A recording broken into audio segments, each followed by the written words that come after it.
भेड़ बकरी पालन के बारे में। ओके, आगे आप अपना याद रखिएगा, जो डेयरी वाले हैं ना वो डेयरी वाली बात करेंगे। जब हम डेयरी की बात करेंगे ना, हम कुछ उसमें टिप्स देंगे आपको, ठीक है ना। तो आगे, हाँ जी सर।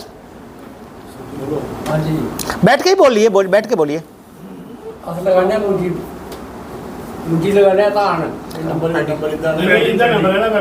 पहले बोलिए, बोल रहे हैं। बिल्कुल। उसके अलावा हम ये सब्जी जो है ना छोटी जगह में लगाना, क्या कम जगह में लगाना, गोभी हो गया। मतलब आप चाहते हो कि हम कम जगह में अच्छी वाली पैदावार वाली फसलें लें। Okay sir. मैं मशरूम के बारे में जानना चाहते हैं। Very good. हाँ जी सर, सब्जी के बारे में हमें पता होना चाहिए कि जैसे कोई भी सब्जी लगाते हैं हमें फल नहीं मिलता। ओके, तो उसके बारे में कोई दवाई जो वगैरह कुछ सिखाओ, उसके बारे में भी। दवाई के बारे में, हाँ जी। आप सर? हाँ जी, यहाँ से मुंजी मट्टी लगाने हैं धान। हाँ, कोई बात नहीं। हाँ, पानी है। हाँ, आपके पास पानी है। ओके, तो ऐसी फसल जो पानी में भी हो, पानी वाले एरिया में भी हो सके। चलो ठीक है, एक तो लोग हैं।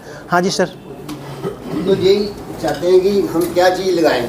हाँ, गेहूँ लगाते हैं हम। हाँ, तो वो तो बाजार से हमें डबल रेट बढ़ जाती है। अगर हमें बाजार से एक बोरी मिलती है 2500 की। क्या चीज़? गेहूँ की। बीज की बात कर रहे हो आप? अच्छा, खाने के लिए। उसकी क्या लगाएं? हमें वो बहुत घाटे में खर्चा बहुत बढ़ जाता है। अच्छा, प्रोडक्शन कम है, खर्चा ज़्यादा है। डबल खर्चा। ठीक है, 3 गुना ज़्यादा। ठीक है। समझ गया मैं आपकी बात। बोरी पड़ती है बाजार से 2500 की। ठीक है। क्या चीज़ लगाएंगे जिससे? बिल्कुल। हाँ जी सर। सब्जी के बारे में बताओ। सब्जी के बारे में, घर के लिए सब्जी कैसे लगाएं? Okay, kitchen garden. हाँ जी सर। मैं गेहूँ लगाता हूँ, मक्का भी लगाता हूँ, साथ में मैं सब्जी के बारे में भी कोशिश कर रहा हूँ। ओके, मुझे प्रॉपर थोड़ी बहुत जानकारी में सीख रहा हूँ। फिर सब्जी हम लगाते हैं, कीड़ा वगैरह लगता है। बिल्कुल। पौधा बड़ा अच्छा होता है, जब उसका फल का टाइम आता है तो फल इतना नहीं मिलता। ओके, हाँ जी सर। बस यही है कि मक्की कणक हम लगाते हैं। ओके, लेकिन उसका बारे में हम सुन लीजिए प्लीज। हाँ, सब्जी वगैरह हमें हो जाए, पानी कम है, बट हम थोड़ा करना चाहते हैं, थोड़ा सा सब्जी अपने के लिए। खाने के लिए तैयार हो। बिल्कुल सर। आप? जो शहद मधुमक्खी पालन। हाँ, जानना चाहते हैं क्या अपॉर्चुनिटी है उसमें, कैसे कर सकते हैं, कहाँ से? ठीक है। आप सर? मुझे डेयरी के बारे में, मुझे 4-5 गाय। डेयरी फार्मिंग के बारे में। हाँ, वेरी गुड, बहुत बढ़िया। ठीक है जी, 2 डेयरी वाले हैं। हाँ जी, डेयरी। आप भी डेयरी के लिए सारे? अच्छा, गन्ना के बारे में। ओके, गन्ना क्या करना चाहते हैं आप? गन्ना से क्या करना चाहोगे आप? नहीं, गन्ना तो आप लगाएंगे, बट गन्ना के लिए तो मिल नहीं बनेगा आपका वहाँ पे। सर, इनको बोलने दीजिए, इनका टर्म है। इन्होंने आपको ये नहीं डिस्टर्ब किया। बोलिए। जूस के लिए बिक जाएगा। हाँ सर, बांदर बहुत है। हाँ, कम से कम जैसे हम जमीन को बिल्कुल समझ गया आपकी बात। बिल्कुल, हम पहुंच गए वहीं। हाँ जी, तकरीबन 100 कनाल। समझ गया। बिल्कुल। सोच रहा हूँ कि गन्ना। हाँ जी, थोड़ा बहुत बोल सकते हैं। बोलिए। हाँ जी, डेयरी फार्मिंग। ओके, आप जी? हमें कोई अदरक की बात। Very good. ओके, हाँ जी सर। मशरूम के बारे में आप जानना चाहते हैं कि मशरूम कल्टीवेशन के बारे में। ओके, सुन लीजिए, आपकी बात तो इन्होंने बड़ी अच्छी से सुनी, तो आप नहीं सुनोगे तो कैसे हो? और आपकी हाँ, हल्दी के बारे में, अदरक और हल्दी के बारे में आपका मशरूम के लिए। हाँ जी सर। मशरूम के लिए। आप? सब्जी के लिए। हाँ जी सर, इधर से। मैं? हाँ, दर्शन हो जाएंगे। अच्छा, अच्छे से बात नहीं कर पाएंगे। ओके। पहले तो आप इनको क्यों अलग कर दिया आपने? आ जाओ आगे। नहीं, सोया हुआ नहीं है, आपके साथ ही है। इनको अलग क्यों बैठाया आपने? अच्छा, खुद बैठ गया। इस आपके कोई दोस्त नहीं है? अच्छा, अलग उम्र के हैं ना, इसलिए इसके कारण से शायद ये भी एक फैक्टर हो सकता है। May be. हाँ, क्या बोल रहे सर? मशरूम जानना था। ओके, हाँ जी सर। सर, मेरा एक प्रॉब्लम ये है कि मैंने 3 पेड़ लगाया था। पेड़ के बारे में पूछना चाहता हूँ। ओके, एक मैंने लगाया था आम का। ओके, सुन लीजिए प्लीज। मैंने अमरूद एक आम, एक अमरूद, और एक लाया था मैंने एक और किन्नों का ओके। और तीनों ही वो इतना फलते थे कि लोग उनके फोटो खींचने के लिए स्पेशली मेरे पास आते थे ओके। आज क्या हुआ है कि जो अमरूद है ना, हाँ। उसका नाम बन केजी है ओके तो क्या है कि उसको फल इतना पड़ता था कि गाँव वाले पूरे भी खाते तो खत्म नहीं होता था। ओके। 12 महीने वो चलता ही रहता था। अभी इस बार क्या हुआ कि वो सारा ना झड़ गया, फ्लावर नहीं आए। नहीं फ्लावर आया, उसके ऊपर पड़े हुए थे इतने ओके, बड़े, वो अभी गिर गए हैं सारे। अच्छा पानी भी मैंने उसको बहुत लगाया, वो गिर गए हैं। अच्छा आम को ये हुआ कि जो आम है वो पेड़ जब सारे आम खत्म हो जाते थे ना, तब वो आता था। तब वो चलता था, शुरू ओके, होता था। ओके। फरवरी महीने में वो शुरू होता, मतलब कि उसके आते थे आम, बिल्कुल और जाके अगस्त सितंबर में वो आम तैयार होता था। इस बार क्या हुआ कि उसके ऊपर पता नहीं कोई ऐसा छोटा कोई कीड़ा लग गया है, तो आम के ऊपर आम नहीं पड़े, बड़े हैं 5-7 दाने 10 पड़े होंगे। समझ गया। बाकी ऐसे ना वो नीचे से तेल सा गिरता है। सब गिरता रहता है। तो समझ गया आपकी बात, समझ गया ओके ठीक है। आप सर ओके ठीक है। हाँ जी मैंने 4 पेड़ लगाए हैं किन्नू के। 4 पेड़ लगाए हैं किन्नों के ओके। और 5 से ऐसा टीचर नहीं मिलेगा आपको। अमरूद के पेड़ लगाए हैं, लेकिन अमरूद के पेड़ वो आधा केजी से कम नहीं है। अमरूद का पेड़ जो अमरूद लगते हैं लेकिन उसमें से मेरे को 10 दाने और 15 दाने मिलते हैं, लगता है कम से कम 200-250 दाना। ओके। लेकिन जब उसको फल लगता है तो पीला सा पड़ता है तो गिर जाता है। समझ गया मैं आपकी बात। कम से कम हमारे को कोई 10-20 ही दाने मिलते हैं। मैं समझ गया। सेम प्रॉब्लम है उनके साथ भी है थोड़ी सी। चलो ठीक है। आप सर हम धान लगाते हैं। धान लगाते हैं हाँ। हमारे उधर पानी बहुत है, बहुत पानी की कमी नहीं है। ओके। धान लगाते हैं, जैसे ही धान लगाने के बाद उसमें जो घास पड़ती है उसमें कुछ घास ऐसी है जो वाइट वाली रहती है, रुई जैसी रहती है। अच्छा स्प्रे करो जो मर्जी करो, हाँ। लेकिन वो घास कभी नोविनो गोल्ड करके दिखा है उसमें? चलो मेरे से आपने कांटेक्ट नंबर लेना, मैं आपको इस पे भी डाल दूंगा। हाँ जी सर आपका? मेरा नाम सर गार्डन का खाली हुआ है। मैंने वो लगाई सब्जी लगाई है, पर वो पौधे हो जाते हैं, पर सब्जी लगाने के टाइम जो वो सब्जी लगती नहीं है, फ्रूटिंग नहीं हो पाती है। कौन सी वाली, बेल वाली या नॉर्मल? ये नॉर्मल सारी। जैसे घी फूल गोभी बंद गोभी बनता नहीं है। नहीं बनता है। हाँ आप सर? सर हमने गोट फार्मिंग शुरू की। गोट फार्मिंग शुरू की, वेरी गुड। उसमें ऐसा था कि जब से बकरियां, बच्चे भी अच्छे 2-2 3-3 भी देखते हैं। बिल्कुल मगर उससे लॉस हो गया, कम से कम 20-25 बकरियां जो है मर गई ऐसे ही अचानक। ऐसे ही जी ऐसे ही अचानक। वो कैसे? आपने डिवॉर्मिंग वगैरह नहीं करवाया उसको? दवाई वगैरह जब आप इतने सारे बकरियां पाल रखी थी तो आपने कोई वेटनेरियन आपने कांटेक्ट नहीं किया कि आप इसको पीरियोडिकल? देखता था जैसे। तो बताया नहीं उन्होंने कि कौन सा डिजीज़ हुआ उसको? आप किस टाइप से रखते थे बकरी को? एक अपना बाड़ा बना करके या खुला में ले जाते थे आप उसको? खुला मैंने एक बाड़ा बना के रखा था। हाँ। उसको फीडिंग वगैरह भी वहीं देते थे। हाँ। जो भी था सब उसका वहीं पे देते थे। जैसे फार्मिंग की ऐसा तो कोई अगर जैसे स्मॉल पॉक्स वगैरह हो जाए या कोई और भी बीमारी आ जाती है उसमें, तब तो वो तो दिख तो जाता है, बट सडन इकट्ठा डेथ तो होना नहीं, सडन सबकी नहीं हुई। ऐसे जैसे एक आज 2-4 की हो गई कभी। तो आपने ये नहीं किया कि जो आपने उसको ऐसा नहीं किया कि जब मेरा बकरी मरने लग गया है तो ट्रीटमेंट के लिए या कुछ के लिए कुछ? हाँ सर दिखाया, इंजेक्शन वगैरह लगाते थे। बट बचा नहीं। चलो मैं आपको सक्सेस के लिए बताऊंगा इसको। समझ गया मैं। बकरी के बच्चे होते हैं अभी रात को ठीक है वो। हाँ देखो तो मरे हुए मिलेंगे। आप सर? आप सर किचन गार्डन थोड़ी सब्जी लगाते हैं लेकिन ग्रोथ अच्छी नहीं होती है। किचन गार्डन के बारे में मैं आपको बताऊंगा, सबको कई लोगों को पता। गाय पालन के लिए। हाँ जी सर? सर मैं भी इनकी साथ ही रहता हूँ। ओके सब्जी के लिए। हाँ जी सर आप लोग? सब्जी के बारे में डरो नहीं सर, जो आपके दिल में है वो बोलो आप। हाँ जो आप बताएंगे बिल्कुल। जब आप खाते हैं तो लगाते क्यों नहीं है, वाली बात है। हाँ आप सर? सर सब्जी का ज़्यादातर हम सब्जी लगाते हैं, कुआं है हमारा। हाँ ओके। अच्छा पानी वगैरह है? किचन गार्डन आप नहीं कर पा रहे हैं ढंग से? तो हमें ज़रूरत नहीं पड़ती है। ओके। लेकिन हमारी कुछ 2 सब्जियां ऐसी हैं जो होती ही नहीं है उसमें। वो कौन कौन सी? भिंडी है। अच्छा। और एक लौकी है। जब लौकी की बेल शुरू होती है और जब फलने लगता है तो नीचे से सूख जाता है। समझ गया मैं आपकी बात। भिंडी शुरू से ही सूखना शुरू हो जाता है।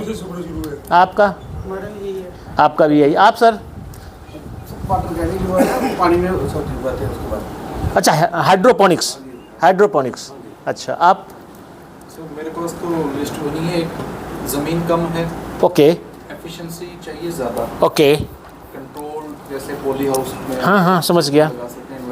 पॉली हाउस कल्टीवेशन के बारे में जी। और डेयरी फार्मिंग हमने शुरू की है। कौन सी farming? Dairy farming. Okay okay. अभी उसमें एक हमें आ रहा है कि जो मिल्क में एसएनएफ और फैट वैल्यू होती है, हाँ। बन नहीं पा रही है। बन नहीं पा रही है। कौन सा ब्रीड है आपका? मेरे पास HF है। ब्रीड कहाँ बनेगी जब फैट कहाँ बनेगा जब वो 50 कितना दूध देती है वो? हमारे पास जो जानवर है वो 10 से लेकर 18-20 लीटर वाला। थोड़ा सा प्रॉब्लम, मैं आपको बताऊंगा इसका इलाज। हाँ next. Soil treatment. Soil treatment कैसे करते हैं? बिल्कुल समझ गया मैं। एक वो है, और रोज फार्मिंग का भी आपने, हाँ। उसमें क्या स्कोप है? क्या स्कोप है ऑब्वियसली। और जो डिजीज लगते हैं किचन फार्मिंग में, हाँ वो सबका मैटर सेम है। ठीक है। ज़्यादा हमें चाहिए प्रोडक्टिविटी कंट्रोल, कीड़े लगते हैं कि उनसे चाहिए। और मेन मेरा कंसर्न है कि हम बाजार की खाद केमिकल ना इस्तेमाल करके जो अपना काउडंग वगैरह, समझ गया मैं, ऑर्गेनिक फार्मिंग करना चाहते हैं। फोकस आपका नेचुरल फार्मिंग की तरफ है। हाँ जी सर। डेयरी फार्मिंग के बारे में।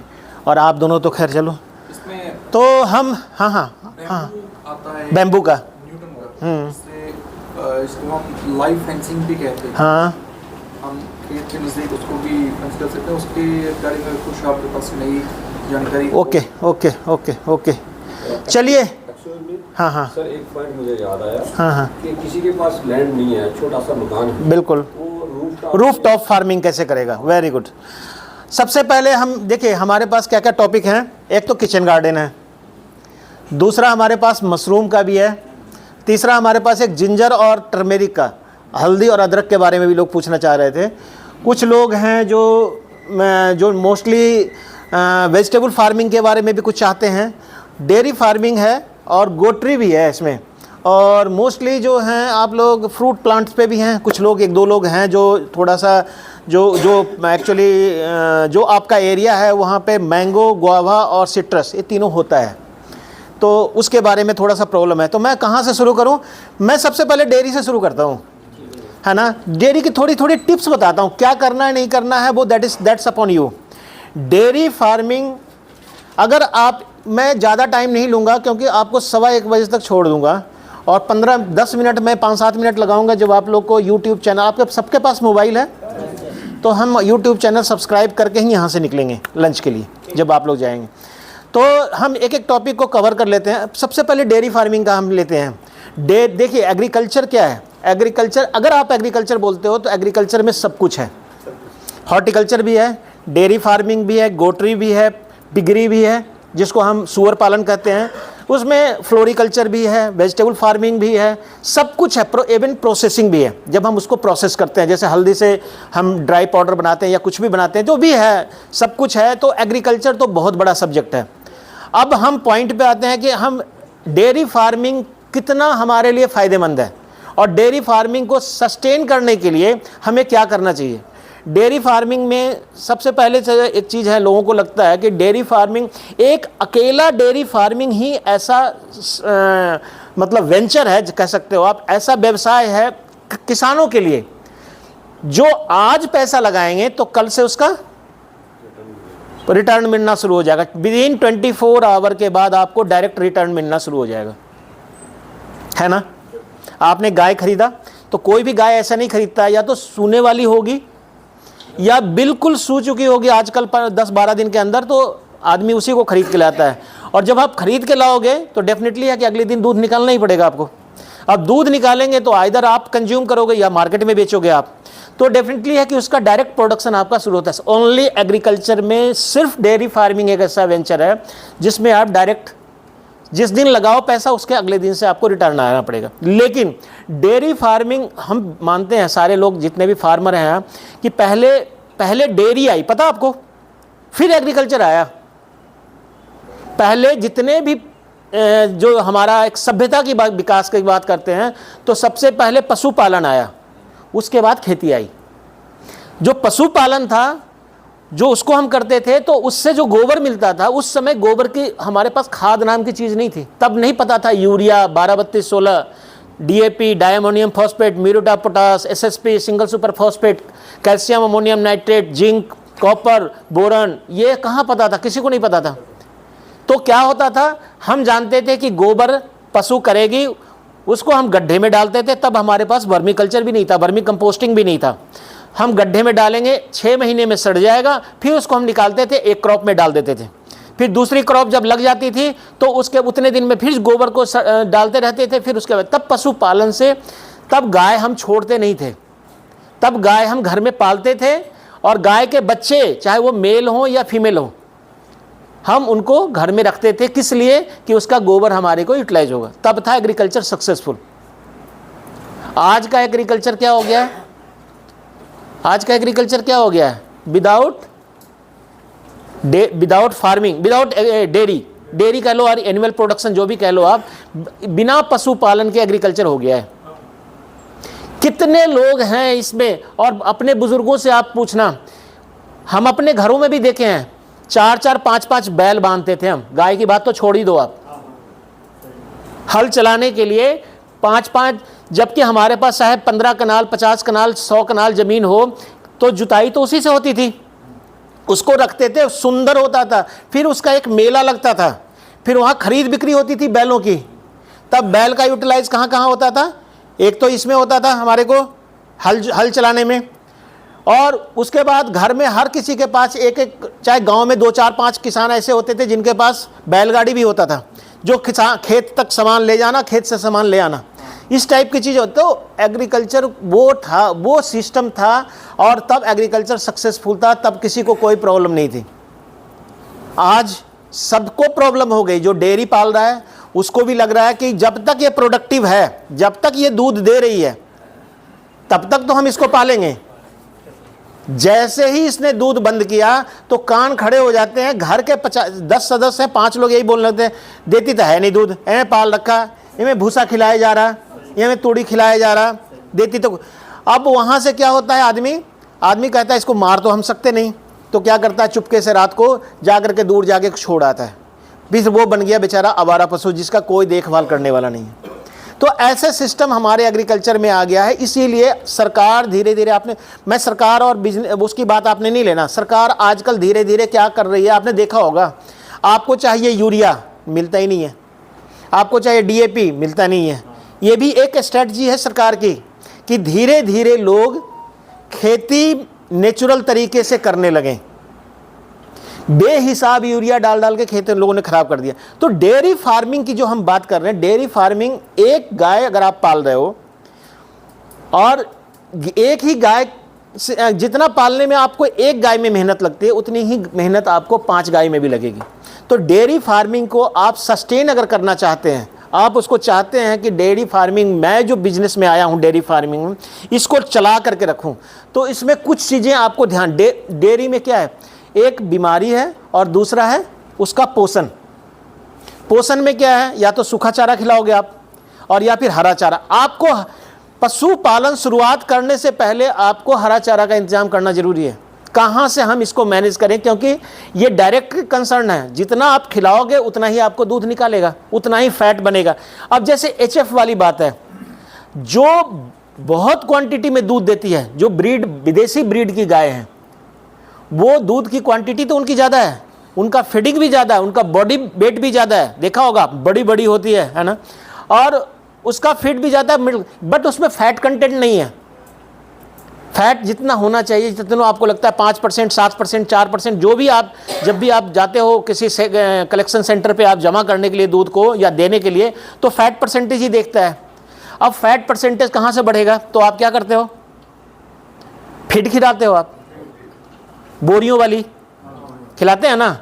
और वो बोरी वाली फीड क्या है, उससे क्या होता है, जब आप उसको खिलाते हो तो कहते हैं उसमें तो बहुत कुछ लिखा होता है, ये भी है, वो भी है, वो भी है, प्रोटीन, फैट, ये मिनरल्स सब डाले हुए हैं। लेकिन कुछ चीज़ें ऐसे भी है कि आज के ज़माने में, आपने अजोला का नाम सुना है? कुछ एक तो हैं, आप लोगों ने अजोला घास कभी सुना है? नहीं सुना है। अजोला घास जो है वो पानी में उगने वाला घास है। बहुत कम पानी में, इतनी हाइट के पानी में हम अजोला घास उगा सकते हैं। और अजोला जब हम उगाते हैं तो जब एक बार प्रोडक्शन शुरू हो जाता है तो ये प्रोडक्शन पूरे साल चलता रहता है, इसमें कुछ डालना नहीं होता है।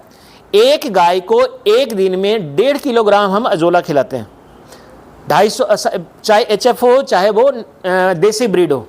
तो आप अजोला अगर घास खिलाते हैं तो आपका कॉस्ट ऑफ प्रोडक्शन, जो आप फीड पे, एक फीड का रेट कितना आता है, एक बोरी कितने का आता है?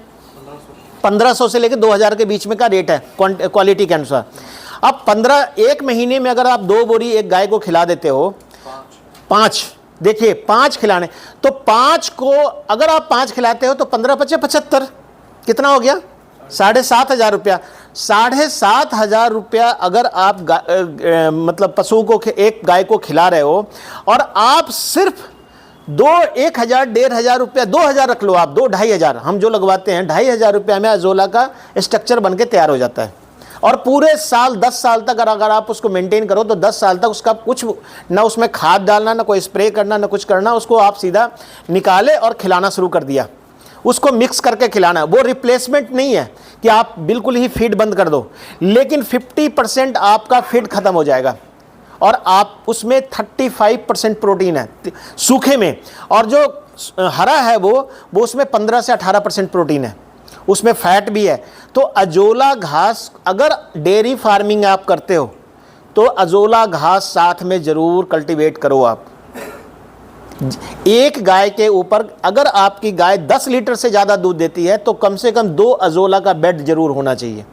मैं आपको दिखाऊंगा या आपको बता दूंगा, मेरे YouTube चैनल में भी लिखा हुआ है आप कैसे उसको लगवाना है, क्या करना है।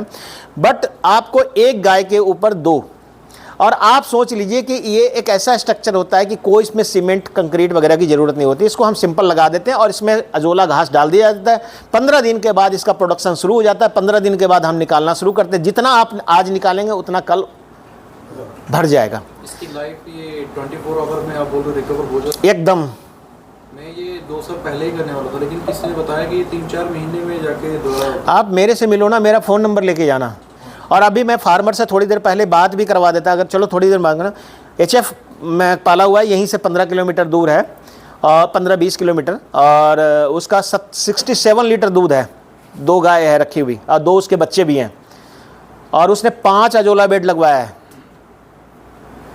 सुअर पालन किया है उसने, 8 अजोला बेड लगवाया है, और गोटरी करवाया है पंचरुखी, यहाँ से जयसिंहपुर में, यहाँ से करीब 30-40 किलोमीटर दूर है। उसने 350 बकरियां हैं उसके पास, 350 के ऊपर करीब 10 अजोला बेड लगवाया है उसने मेरे से। और देखिए अजोला का फ़ायदा क्या है, मिल्क प्रोडक्शन आपका क्या क्या फ़ायदा है, मैं आपको छोटे छोटे, क्योंकि आपको बहुत सारे सब्जेक्ट कवर करने हैं। अजोला क्या करे, बाकी चीज़ तो आप जानते हो, फीड वगैरह जैसे भी आप खिलाते हैं। अजोला क्या करेगा, बॉडी को मेंटेन करेगा। जो गाय का दूध, गाय का है, गाय बकरी भैंस ये वो भेड़ मुर्गी सबका। दूसरा, गाय के अंदर गाय को का फैट परसेंटेज बढ़ाएगा, कम से कम 1% को तो पक्का ही बढ़ा देगा वो, अगर आप 1-1.5 महीना उसको खिला दिए। दूसरी बात, ये आपका 50% जो कंसंट्रेट खिलाते हैं, जो आप राशन खिलाते हैं जिसको आप बोरियों मिलाते हैं, वो आपका 50% गाय का कम कर देगा। ठीक है। चौथी बात, ये जो गाय को आप ये खिलाएंगे वो टाइमली सूएगी, सूना मत समझते हैं ना अपना ब्रीड उसमें, क्योंकि ये भी एक प्रॉब्लम है। तो वो टाइमली, बच्चे इसके हेल्दी होंगे, बीमारी बहुत कम आएगी, डॉक्टर की ज़रूरत बहुत कम पड़ेगी। अजोला आप खिलाते रहिए, नेचुरल चीज़ है, नेचुरल घास है, बहुत कुछ है उसमें, मतलब जितने तरह के न्यूट्रिएंट उसको चाहिए अजोला में सब कुछ प्रेजेंट है। आप अगर अपने गाय को अपने घर में अपने लिए गाय पाल रखी है, भैंस पाल रखी है, बकरी पाल रखी है, जिसका दूध भी आप पीते हो, चाहे मुर्गी पालन कर रखे हो, जिसका अंडा भी आप खाते हो, आप उसके फीड में डालो। अजोला सब खाता है, अजोला को सब खाता है, कुछ नहीं। कहीं भी छत पे लगा लो, ज़मीन पे लगा लो, कहीं भी लगा लो आप, बंदर इसको कोई प्रॉब्लम नहीं। घर के आंगन में भी लगा लेंगे आप, 10 फीट बाई 8 फीट का जगह की ज़रूरत होती है एक बेड के लिए, और जब चाहो इसको आप रिप्लेस कर दो दूसरी जगह। जैसे कि छत पे भी, घर के कई लोगों के छतें होती है, बहुत ज़्यादा वैसे ही पड़ा होता है, वहाँ आप लगा सकते हैं। थोड़ा इनको उठा दो, इनको देख के मुझे नींद आ जाएगी, आपको देख के मुझे नींद आ जाएगी, और मैं सो गया, है ना। बहुत इंटरेस्टिंग चीज़ है, मैं आपको बता रहा हूँ। और इतने सारे लोग कंसर्न है, सबकी आंखें खुली हुई, सिर्फ आपको छोड़ के। हो सकता है आप थकावट में, हो सकता है कई बार ऐसा होता है। हाँ, मेरा टाइम आएगा जो बोले मैं लिख लूँगा जो। नहीं वो बात नहीं सर, सुन लो, कभी काम भी आ जाएगा। तो ये डेयरी फार्मिंग का निचोड़ है। दूसरी बात, अजोला को मैं इसलिए आप लोग को बोल रहा हूँ कि किसान वही है, किसान 2 किसान होते हैं। आपके पास कितनी खेती करते हुए कभी मत बताना। ये 50 साल पर 20-25 साल पहले चला गया कि हम 500 कनाल में खेती करते हैं, 200 कनाल में खेती करते हैं, 25 कनाल में करते हैं। ये किसान को मैं बड़ा कभी नहीं मानता।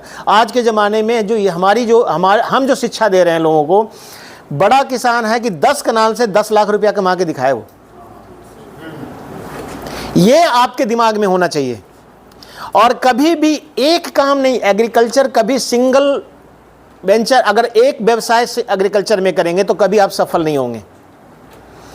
अगर आप एग्रीकल्चर कर रहे हो, अगर आप खेती कर रहे हो तो पशुपालन करो थोड़ा बहुत। एक दूसरे का, आप बकरी को लोग दूसरे निगाह से देखते हैं, बकरी मैं पाल रहा हूं। पूरा इंडिया में कितने बकरे काटे जाते हैं, कितने सूअर काटे जाते हैं। आप बकरे को आप एज ए बिजनेस लो ना, आप उसको किसान मत बनो, आप बनो बिजनेसमैन। एग्रीकल्चर को बिजनेस की तरह देखो आप। जैसे वो है फार्मर हैं, एक अमरूद पे फल नहीं आ रहा, उनको प्रॉब्लम हो रही है, ये दर्द आपको होना चाहिए। जब तक आपको ये दर्द नहीं होगा कि मेरा एक ही है लेकिन इससे मैं इतना 10 कनाल है तो क्या हुआ, मैं उससे ज़्यादा कमाता हूँ, तो ये एग्रीकल्चर में है। इसलिए डेयरी फार्मिंग को अगर आपने सक्सेस, जितने भी डेयरी फार्मिंग के क्वेश्चन थे, मैं उनको एक ही चीज़ बोलूँगा, एक गाय कभी नहीं पालना। अगर आप बिजनेस करते हैं तो आपके पास कान, आँख, नाक सब कुछ खुले होने चाहिए। पहली बात, अगर आप किसी को लोकल को दूध देते हो तो आपके दिमाग में ये होना चाहिए कि कंटिन्यूटी पूरे साल उसको दूध देना है। तो कभी भी एक साथ सूने वाली गाय नहीं लेना, आपने रखना है। अब कभी ना कभी आपको ऐसा रखना है कि आपका रोटेशन बना रहे, ठीक है ना। ये बहुत बड़ा चीज़ है। कभी भी आपने खाली नहीं रहना है। आपने 10 लीटर देते हैं, 5 लीटर आप लगा दो। 5 लीटर भले आप अपने घर में कंज्यूम करते हैं, लेकिन 5 लीटर आपका वो जो हम बाहर लगा हुआ है ना, वो करने फेलियर वहीं हो रहा है।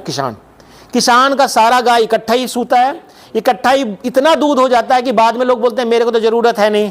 फिर दुकान वाला ये वो बेचारा सोचता है अब क्या करूं मैं। तो आप उससे अगर इनकम जनरेट करना चाहते हो तो आप प्रोफेशनली देखिए, 5 गाय से कम आपको, 5 गाय अगर आप पालते हैं, 100 लीटर दूध आपका टारगेट होना चाहिए एक किसान का।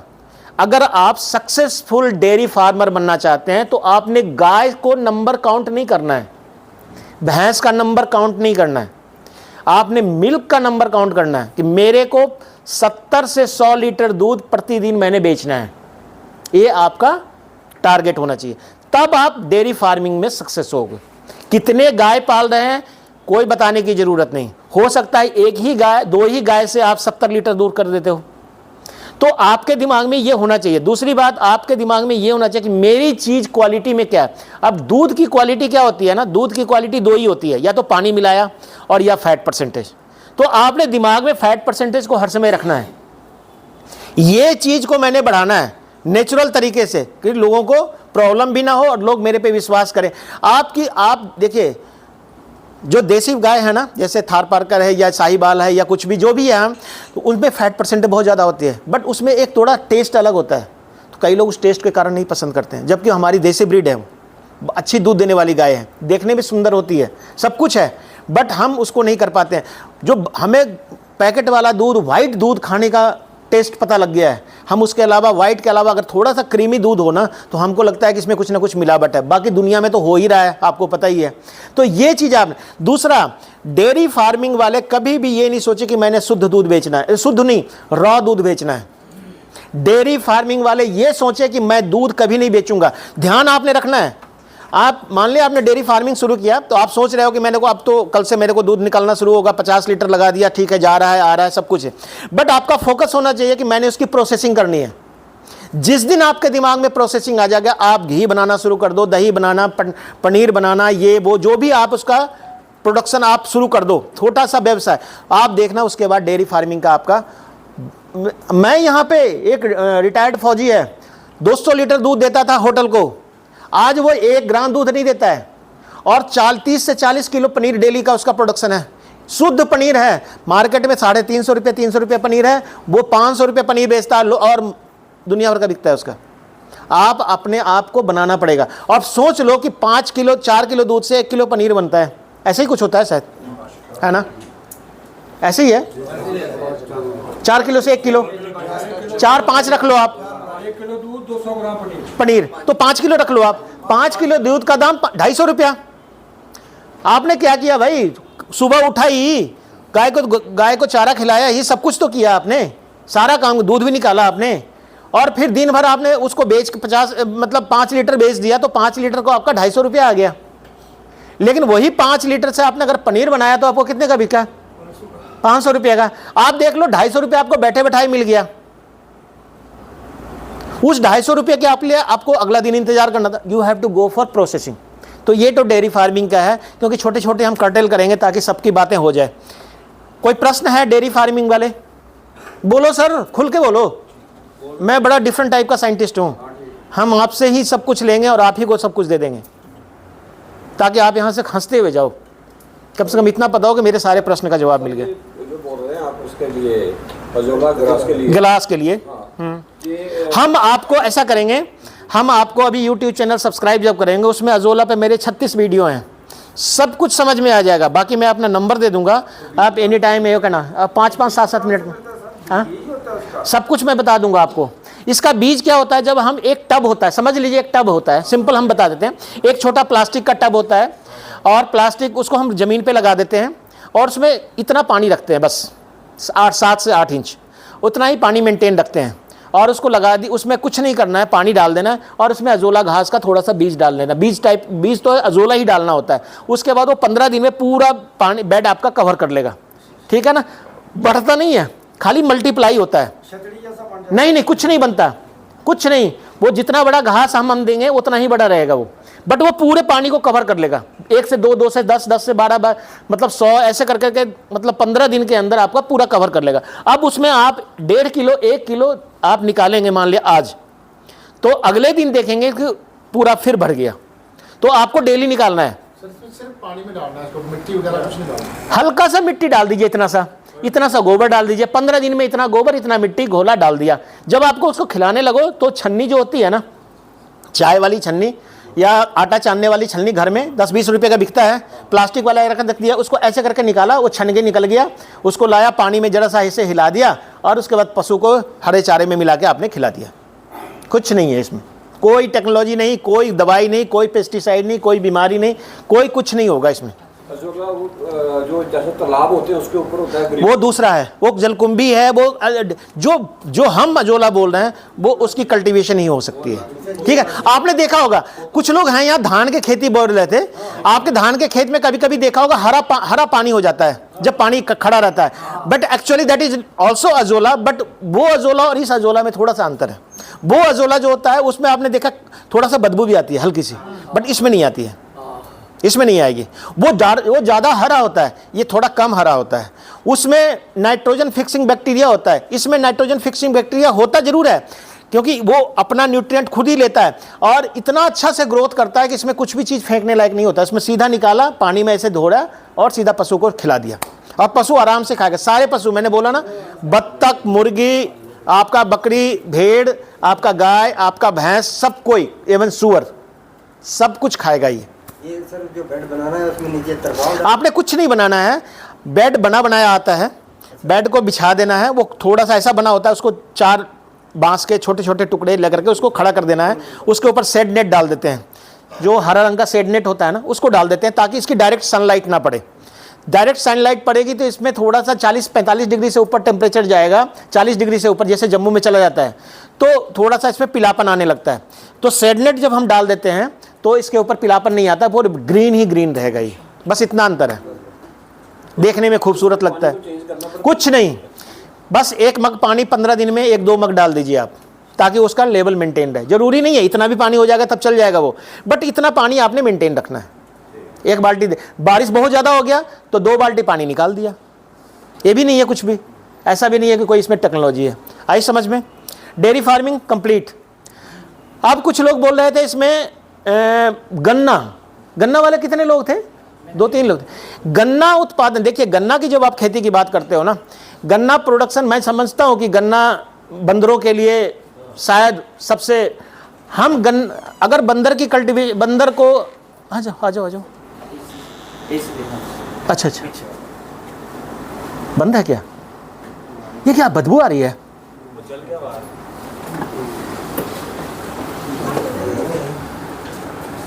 देख लो, कल भी एक हादसा हुआ है भाई लखनऊ में। जरूरी नहीं है यार, यहाँ मत लगवाओ ऐसी, मत लगाओ।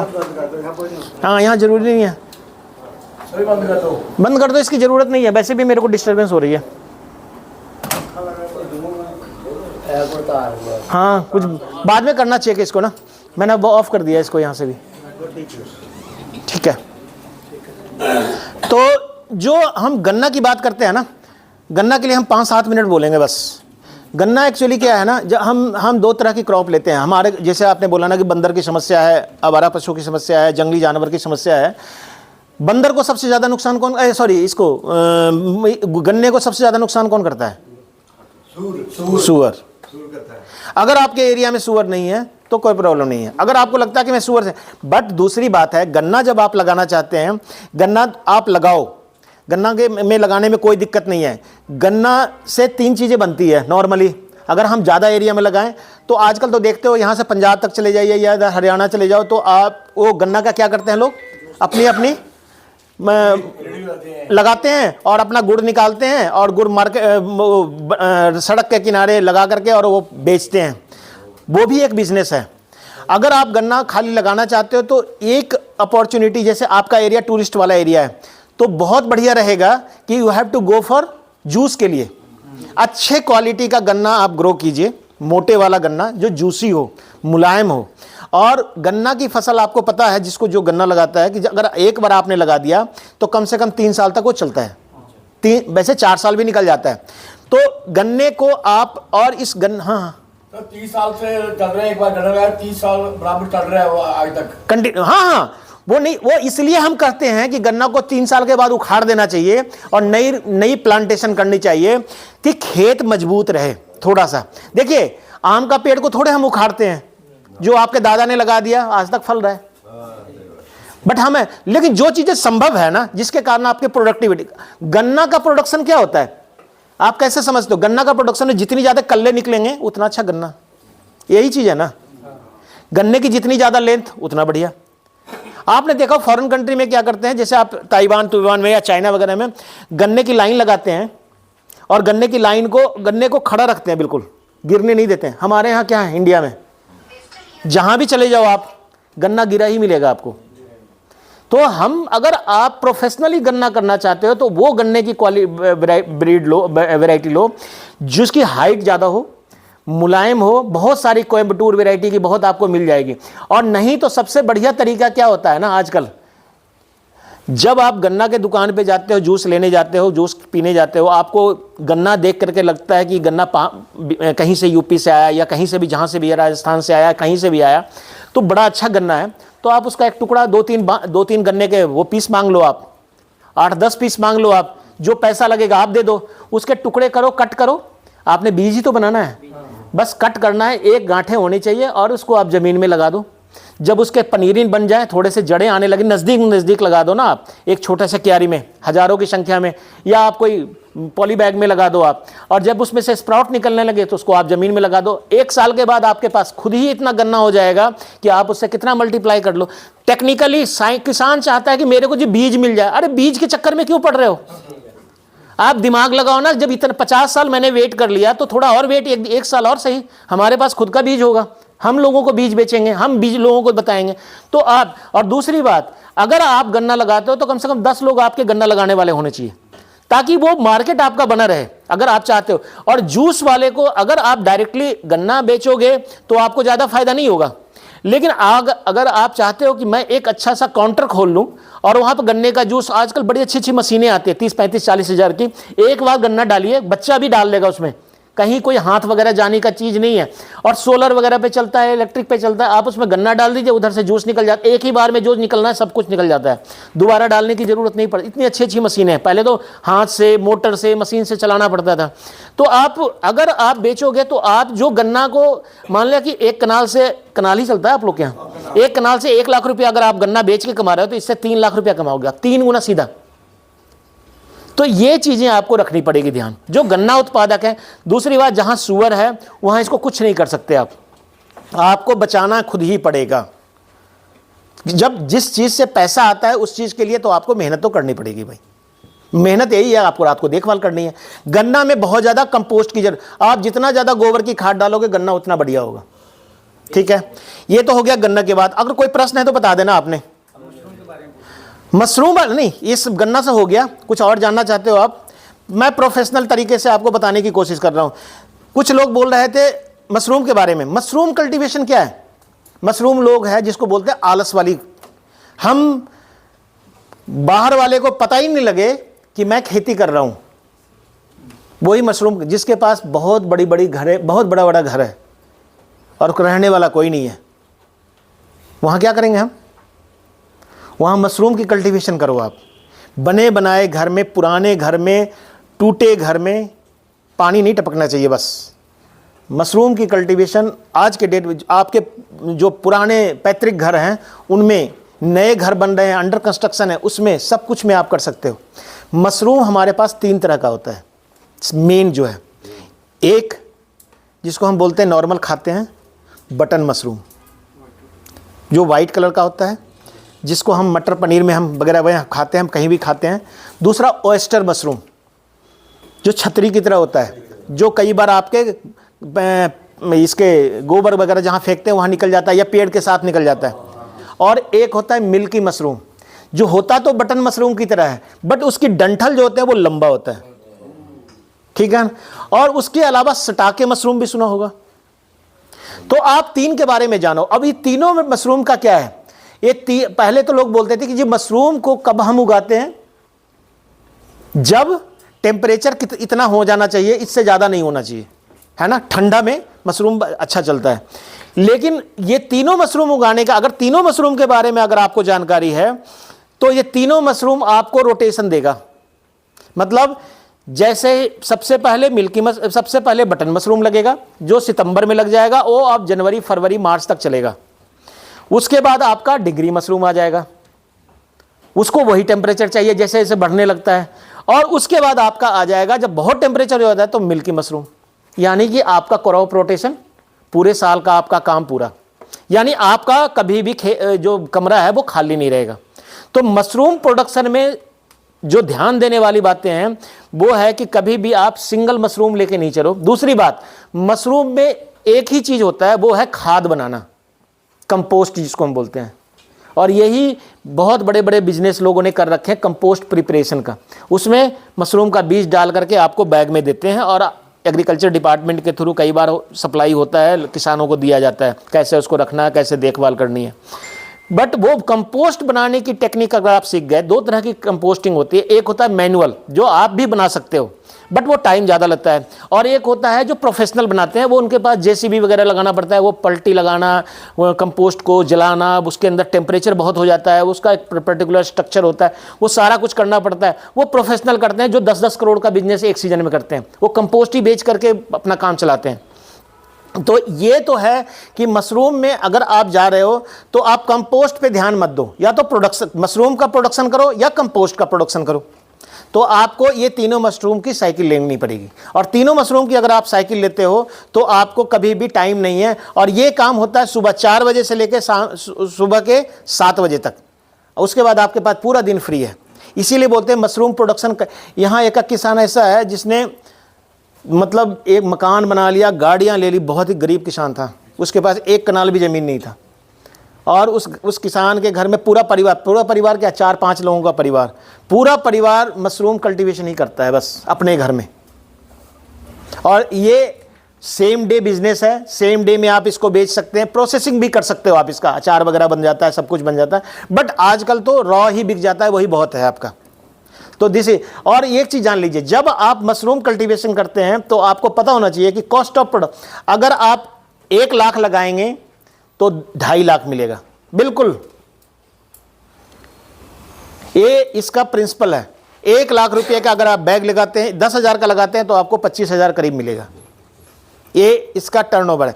गाय में क्या है, गाय में डिपेंड करता है, आपने 1 लाख की गाय ली तो जरूरी है कि मिल्क प्रोडक्शन कितने दिन तक आपके यहाँ शुद्ध सही कंडीशन में रहता है ना, बहुत सारी चीज़ें आपके 2.5 महीने में आपको रिटर्न आ जाएगा मशरूम में। गाय में आपको रिटर्न 1 लाख रुपया आपको रिटर्न आने में आपको कम से कम 2 से 3 ब्यात लग जाएगी मिनिमम, 3 बार वो सुएगी आपके यहाँ, 2 बार कम से कम, और तब जाकर के उसका आपका कॉस्ट भी है उसमें जुड़ा हुआ है, जो फार्मर का अपना है वो, तब आपका रिटर्न पूरा होगा। तो ये सब चीज़ें जब भी आप एग्रीकल्चर की बात करते हो तो आपको पैसे की बात करनी है। तीसरी बात हो गया मशरूम का। सर ये मशरूम का पहली बार इस दफ़ा मैंने लगाए थे 15 बैग।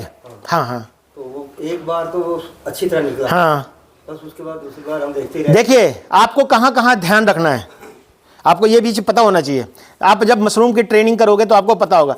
सबसे पहली बात, कंपोस्ट तो होता है जब आपका मशरूम निकला, हाँ, जो बीज डाला जाता है उसमें, इसको हम स्पॉन बोलते हैं, जो बीज डाला जाता है उस कंपोस्ट में, वो बीज अपने सामने डलवाना।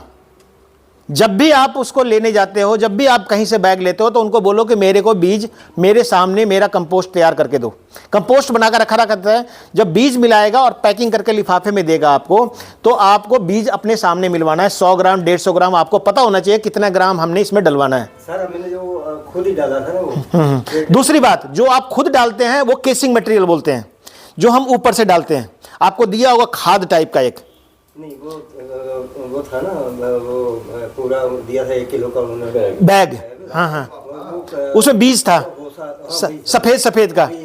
नहीं, तो अगर आपको दिया है तो गलत किया है। अगर आप जब आप कंपोस्ट में अच्छी तरह से नहीं मिलाएंगे ना, वो मिलाने की भी टेक्निक होती है। बीच में आपको टोकना पड़ा, वो था ना, वो अब मुझे उसका नाम भूल गया, वो छतरी टाइप का ही था, वो बटर नहीं था। हाँ हाँ, तो वो उसमें कोई कंपोस्ट खाद कोई लगता ही नहीं था, उसमें खाद नहीं लगता है, भूसे में ही वो, हाँ, वो भूसे में होता है, भूसा ट्रीट किया हुआ होता है। जो हम ढिंगरी की बात कर रहे हैं, वो क्या होता है, उसमें भूसे, सिंपल भूसा होता है, अब भूसे में उस भूसे को पास्चुराइज किया हुआ होता है, हाँ, और ढिंगरी, उसमें हम बीज डालते हैं और उसको हम टांगते हैं उसको, दूसरे को रखते हैं, इसको टांगते हैं, और टांगने के बाद उसमें कट लगा देते हैं लिफाफे में। जब वो पूरा कवर हो जाता है, उसमें डेली स्प्रे करना पड़ता है। तो जब वो पूरा उसका जो जड़ है, जिसको हम माइसीलियम बोलते हैं, वो कवर कर लेता है, तो उसके बाद ढिंगरी निकलना शुरू होता है। तो मेंटेनेंस क्या करना है इसमें, टेम्परेचर से ज़्यादा मेंटेनेंस मॉइस्चर का है। अगर पानी की कमी होगी तो वो कम फलेगा। अगर आपको कंटिन्यूअस फ्लश लेते रहना है तो उसको कम से कम दिन में 3 बार उसके ऊपर पानी का स्प्रे करना है आपको। ये सर सब कुछ ऐसे ही किया जैसा। हाँ हाँ हाँ, मैं कह रहा हूँ निकला भी बड़ा अच्छा। हाँ हाँ, एक बार निकला, दूसरी बार फिर 3 बार निकलता है, 3 फ्लश आता है। पहला हेवी फ्लश होता है, अगर आपने बीज सही कम क्वांटिटी में डाला है, सही तरीके से डाला है ना, अगर सही तरीके से डाला गया तब तो कोई दिक्कत नहीं आनी चाहिए थी, लेकिन हो सकता है मे बी टेम्परेचर के कारण हुआ हो या कुछ भी हुआ हो। लेकिन मोस्टली अगर आप डिले भी हो जाएंगे ना, टेम्परेचर भी इसमें एक फैक्टर है, मशरूम में एक मेजर फैक्टर है वो टेम्परेचर, ठीक है ना, तो वो भी कई बार होता है प्रॉब्लम, ठीक है ना। चलो मशरूम वाली बात खत्म करें, हम तो इसको लेकर के चल रहे हैं घड़ी को। अच्छा, उसके बाद क्या है हमारे पास मशरूम का, हाँ हाँ बोलिए। अदरक, उसके पहले हम मक्की के ऊपर आते हैं। पहले तो आपने सबने अपना अपना मोबाइल निकाल लेना, आपने जितने आपके पास मोबाइल निकाल लेना और उसमें क्या डाटा ऑन कर रखना, ताकि मेरे को उस समय दिक्कत ना हो। अब आपने क्या करना है, आपने आगे मशरूम के, आपका सुनिए, अदरक और हल्दी है ना, अदरक और हल्दी को इकट्ठा हम लेके चलते हैं। अदरक और हल्दी में क्या है ना, हम अदरक का प्रोडक्शन करते हैं। अदरक और हल्दी बहुत बढ़िया चीज़ है उन एरिया के लिए जहाँ पर बंदर और आवारा पुरुष की प्रॉब्लम है, सबसे बढ़िया। और उसमें सबसे बेटर है आपका हल्दी को कोई, और आज के डेट में बताओ, पता नहीं आप जम्मू में क्या रेट है गवर्नमेंट का, हिमाचल में गवर्नमेंट का MSP है हल्दी का 90 रुपये, मतलब सरकार आपको 90 रुपये किलो कच्ची हल्दी खरीदेगी। आपके यहाँ क्या है नहीं है या बनाए, और जितना किसान यहाँ उगा दे सके वो खरीदना ही पड़ेगा उनको। और अब किसान 250 रुपये किलो तक बेच रहा है। हमारा यूनिवर्सिटी 300 रुपये किलो बेच रहा है कच्ची हल्दी का बीज के लिए। यहाँ का 2 भी वेराइटी है, पालम लालिमा और पालम पीताम्बर। बहुत अच्छी हल्दी है, एक पीलापन है, एक थोड़ा सा नारंगी कलर का है, ठीक है ना। हल्दी को क्या है ना, हल्दी और अदरक को एक चीज़ जान लीजिए, कहाँ फेल होता है आदमी। हल्दी और अदरक को जब हम लगाते हैं जून महीने में, आप फेल हो जाओगे। आपको जितना प्रोडक्शन मिलना है वो उतना कभी नहीं मिलेगा। हल्दी और अदरक को जब भी लगाना है अप्रैल के महीने में लगाना है। पहला प्रिंसिपल ये। हल्दी को कभी भी आप हल्दी को कंपोस्ट डालने की ज़्यादा ज़रूरत नहीं है। अदरक को कंपोस्ट के बिना उगा नहीं सकते आप। और अदरक को के बीज को पत्ते से ढकना बहुत ज़रूरी है, सूखे पत्ते से। हल्दी के पौधे को पत्ते से ढकना ज़रूरी नहीं है। हल्दी को बारिश जब आप अप्रैल में लगाएंगे तो एक आध पानी अगर आपसे मिल गया तो ठीक है, अदरवाइज इसको ऐसे चलने दो, वो बरसात में सारा रिकवर कर लेगा और आपका हल्दी को एक भी पानी की आवश्यकता नहीं पड़ेगी। जबकि अदरक अगर आप लगाओगे तो इसको पानी की आवश्यकता शुरुआत में पड़ेगी और अंत में पड़ेगी, बीच में नहीं पड़ेगी, ठीक है ना। जितना अदरक आप लगा रहे हो उसका 3 गुना कम से कम आपको पत्ते डालने हैं। ये टिप्स बता रहा हूं आपको। यानी जब आप हल्दी को बिजाई कर देते हो, उसके ऊपर गोबर की खाद डाल देते हो, जहां अदरक लगाया है उसी के ऊपर गोबर डालना है सड़ा हुआ, और उसके ऊपर आपने कम से कम 2.5-3 इंच का आपने सूखा पत्ता डालना है। वो आपको पहले इंतजाम करके रखना पड़ेगा। खरपतवार नहीं डालनी है, खरपतवार का मतलब घास काट के नहीं डालना है, आपने पत्ते डालने हैं, किसी भी पेड़ के पत्ते हों, सूखे पत्ते तो जंगलों वगैरह से आप इकट्ठा करके इसको रख सकते हैं और उसको फैला देना है। जितना ज़्यादा, इसको हम मल्च बोलते हैं, जितना बढ़िया मल्च आप डालेंगे, जितना ज़्यादा मल्च डालेंगे उतना ज़्यादा अदरक होगा। ये एकदम डायरेक्ट है, कुछ भी कर लो, 12-32 यूरिया ये वो करके देख लो आप, अदरक की क्वालिटी जब तक मल्च नहीं होगा तब तक नहीं बनेगा। और मल्च का मतलब सूखा पत्ता है, ठीक है। तो ये तो आपका हल्दी और अदरक का। और इसकी हल्दी और अदरक एक ऐसा है जिसको उस एरिया में आप लगाओ। जैसे कई लोग होते हैं ना जो हल्दी बोलते हैं ना कि हल्दी को मैंने लगा दिया और 5 साल के बाद उखाड़ा, ऐसा करते हैं लोग। 2 साल बाद क्यों निकालते हैं 2 साल के बाद? कि ज्यादा होगा। हमने ज्यादा नहीं करना है। हमने ज्यादा कैसे करना है, हमने हल्दी लगा दी, हम 1 किलो हल्दी लगाया तो हमको प्रोडक्शन कितना मिलना चाहिए? 10 किलो। 10 गुना होता है हल्दी करीब करीब। हल्दी का बीज का साइज, हल्दी का कभी मोटा वाला गट्ठी नहीं लगाना है, फिंगर जिसको हम बोलते हैं जो साइड में निकलता है हल्दी, उसको लगाना है।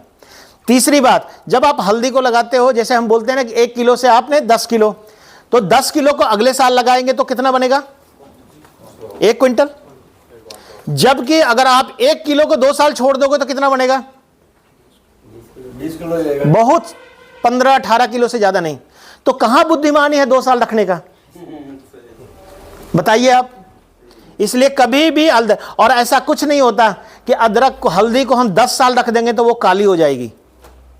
कई लोग रंग के कारण रखते हैं, सोचते हैं कि इसका रंग काला और ज्यादा पीलापन हो जाएगा, ऐसा कुछ नहीं है। जिस हल्दी की वैरायटी आप लगाओगे जितना पीला रहेगा उतना ही पीला रहेगा 10 साल बाद भी। इसलिए आप उस चीज के टेंशन बिल्कुल ना लो कि हमने हल्दी लगाया 2 साल छोड़ दी। तो बुद्धिमानी ये करनी है कि हर बार हल्दी उखाड़नी है और हर बार आपने हल्दी को लगाना है। अदरक को आप टाइम से उखाड़िए। अदरक को कभी धोना नहीं है, बाजार में भेजने से पहले। लोग कई बार धो धा देते हैं, उसके बाद वो गलना शुरू हो जाता है। इसलिए ये नहीं करना है। जब भी मिट्टी को सूखने दो, अपने आप झड़ जाएगा उखाड़ करके, और उसके बाद उसका जड़ हाथ से तोड़ दीजिए और उसको चमक में अपने आप चमक आ जाएगा 2-4-10 दिन के बाद, धूप लग जाएगा तो। और उसकी मार्केटिंग आप फिर कर सकते हैं। कभी भी एग्रीकल्चर में कुछ भी चीज़ आप बेचते हो तो उसको स्टोर करना सीखो आप। जैसे लहसुन लगाते हो आप, प्याज लगाते हो आप, अगर आप खेत से बेचना शुरू करोगे तो आपको औने पौने दाम से बेचना पड़ेगा, ठीक है। तो आपने जब भी आपको इसको करना है तो कम से कम 3 महीने तक इतनी कैपेसिटी आपको होनी चाहिए, इतना पता होना चाहिए कि अदरक उखाड़ लिया 3 महीना तक मैंने इसको कैसे स्टोर करना है कि सब कंडीशन में रहे। वैसे ही प्याज को 3-4 महीने और अदरक को 5-6 महीने अगर स्टोर कर लिया तो उसका 3 गुना आपका रेट पक्का मिलेगा जिस समय आप बेच रहे हो। तो ये किसान को पता होना चाहिए। दूसरी बात ये, हाँ, जैसे वो लहसुन लगाते हैं, हाँ, जैसे हम लहसुन लगाते हैं तो उसको रखते हैं हम कमरे में। हाँ, हाँ, तो 2-4 महीने के बाद क्या होता है? स्प्राउट होने लगता है, लुंगने लगते हैं, उसमें सूखने भी लगता है। कभी भी लहसुन को जब भी आप स्टोर करिए तो उसको जब आप उखाड़ते हैं तो उसमें 1-2 पत्ते हरे होने चाहिए। जब आप लहसुन को पूरा पत्ता सूखने नहीं देना है, 1-2 पत्ते, 2-3 पत्ते, आधे पौधे करीब हरे टाइप का हो, उसको उखाड़िए, उसकी गट्ठी बंधिए, एक पत्ता नहीं काटना है, और उसको जमीन दीवार के साथ या छत के साथ या कोई डंडा बांध करके उसके अंदर क्विंटलों के हिसाब से उसको टांग दीजिए। हम आपको जब आपका जाएगा तो देख लेना, मैंने वीडियो में 10 में 120-25 क्विंटल अदरक लहसुन हुआ है। एक फार्मर है हमारा, उसको भी टंगवाया नहीं, एक भी पत्ते नहीं कटवाए हैं, और उसको कुएं की तरह रखवाया है। हमने जमीन की सतह पे रखना है। प्याज और लहसुन, इसको हवा लगना चाहिए 6 तरफ से, ऊपर नीचे और चारों दिशा से। जितनी ज्यादा हवा लगेगी उतना देर में वो स्प्राउट करेगा और सूखेगा। पत्ते नहीं काटने हैं, जिस दिन पत्ते उसी दिन काटने हैं जिस दिन आप, जब 15 दिन पहले आपको पता लगा कि मैंने बेचना है, तब तक उसको टांग के रखना है, जमीन से टच नहीं होने देना है। ये सारी चीजें आपने करनी है तो हल्दी अदरक का आपको रेट बहुत मिलेगा। पिछले साल 500 रुपए किलो तक किसान को, 300 रुपए किसान को मिला, मार्केट में 500 बिक रहा था, अभी भी 150 रुपए किलो है। अब सोच लो, एक कनाल से 6 क्विंटल अदरक हुआ, लहसुन हुआ है। 6 क्विंटल का मतलब अभी 150 रुपए किलो है, तो 1 क्विंटल का दाम 15,000, और 6 क्विंटल का दाम 90,000। कौन सी फसल आपको एक कनाल में 90,000 दे सकती है, बता दो आप। तो आपको सीखना पड़ेगा मार्केटिंग और स्टोरेज, ठीक है। ये तो हो गई उसकी बात। जून में लगाया, अभी लगाया। हाँ, तो आपने जब भी लगाना है, इस बार जो लग गया आप तो कुछ नहीं कर सकते, बट आपको प्रॉपर 9 महीने टाइम देना है। जैसे 9 महीने गाय गर्भवती रहती है, माँ गर्भवती रहती है, उसी तरह 9 महीने अदरक को भी खेत के नीचे दबा के रखना है, अच्छा प्रोडक्शन के लिए। आई बात समझ में? 7 महीने का बच्चा कमजोर होता है ना, बस ये समझ लीजिए, आपको दिमाग में याद रहेगा। कम से कम हमने 9 महीने टाइम देना है। अप्रैल में, फर्स्ट वीक ऑफ अप्रैल से 15 अप्रैल तक आप इसको लगा दीजिए, ठीक है। अब किचन गार्डन से पहले आऊंगा मैं मक्की के बारे में। मक्की कनक भी लगाते हैं आप लोग, मक्की आप लोग लगाते हैं बीज के लिए या खाने के लिए? खाने के लिए लगाते हैं। मक्की क्यों खाने के लिए आप उसको छल्ली के लिए क्यों नहीं लगाते हो? छल्ली के लिए भी लगाते होगे, बेचते हैं आप लोग। आप कभी बेचने गए तो आप नहीं बिकती है, ऐसे तो नहीं बिकेगा। हाँ, मक्की नहीं, एक्चुअली तोता भी उसका दुश्मन है, सबसे बड़ा दुश्मन तोता है। जब वो दाने बन जाते हैं उसके पहले तो सब पता नहीं कितने सारे जानवर आ जाते हैं, वो इवन बंदर भी और सुअर भी, सब कुछ नुकसान करता है। लेकिन कोशिश ये करनी चाहिए, मक्की जब आप लगाओ तो अगर आप मक्की लगा रहे हो तो पॉपकॉर्न वगैरह लगाओ आप। प्रोडक्टिविटी कम है उसकी, बट उसका प्राइस ज़्यादा है। पॉपकॉर्न का जो होता है ना, जो हम उसके लिए पॉपकॉर्न के लिए यूज़ करते हैं मक्की, सेम प्रोडक्शन टेक्निक है। या आप बेबी कॉर्न का यूज़ कर सकते हो, आप स्वीट कॉर्न के लिए मक्की का प्रोडक्शन कर सकते हो। मार्केट में 300-400 रुपये किलो है स्वीट कॉर्न, बेबी कॉर्न और या पॉपकॉर्न। इन मक्की की तरफ आप जाओ, बशर्ते कि आप वो मक्की जो आपका लेकर के आप ही को फीड बना करके मार्केट में लोग बेचते हैं, आपसे 20 रुपये लेते हैं, 25 रुपये लेते हैं। क्या रेट होता है? 20-25 रुपये किलो, और आपको मिलता कुछ नहीं है। आपको वैल्यू एडिशन खुद ही करनी है भाई, आपको दिमाग में रखना पड़ेगा।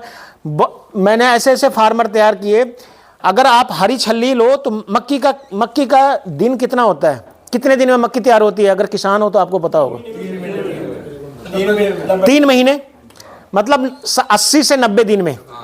और कच्ची छल्ली कितने दिन में तैयार होती है? 60 दिन में, 60 से 70 दिन।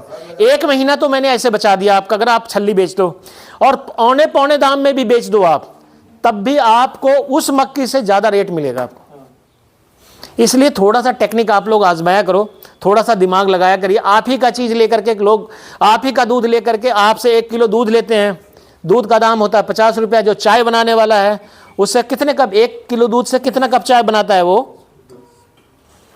7-8 कप बन जाती है।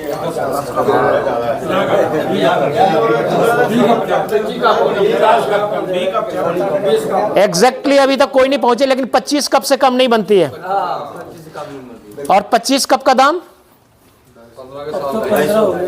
कितना हो गया? 25 गुने 15, 300 लेकर चलो, 300 350 रुपया आपसे लिया 50 रुपये का, और उसने बना लिया 350 रुपया, उसमें 10-20 रुपये का चीनी और 10-20 रुपये की चाय पत्ती।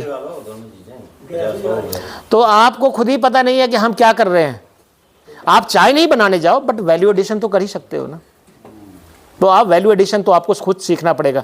क्यों नहीं, जब दुनिया में अंबानी मोबाइल बेच सकता है ना, डाटा बेच सकता है, सब्जी बेच सकता है, रिलायंस फ्रेश, रिलायंस वो, तो आप क्यों नहीं बेच सकते भाई? आप क्यों नहीं मार्केटिंग कर सकते हो, है ना?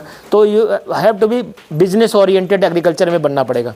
अच्छा, लास्ट में रह गया किचन गार्डन। और किसी का रह गया कुछ? हाँ, फ्रूट का रह गया, फ्रूट का रह गया। अमरूद, मक्की एक ऐसी फसल है, पता आपको मक्की कैसी फसल है? इतने लोग बैठे हुए, जब तो खेती करते हो।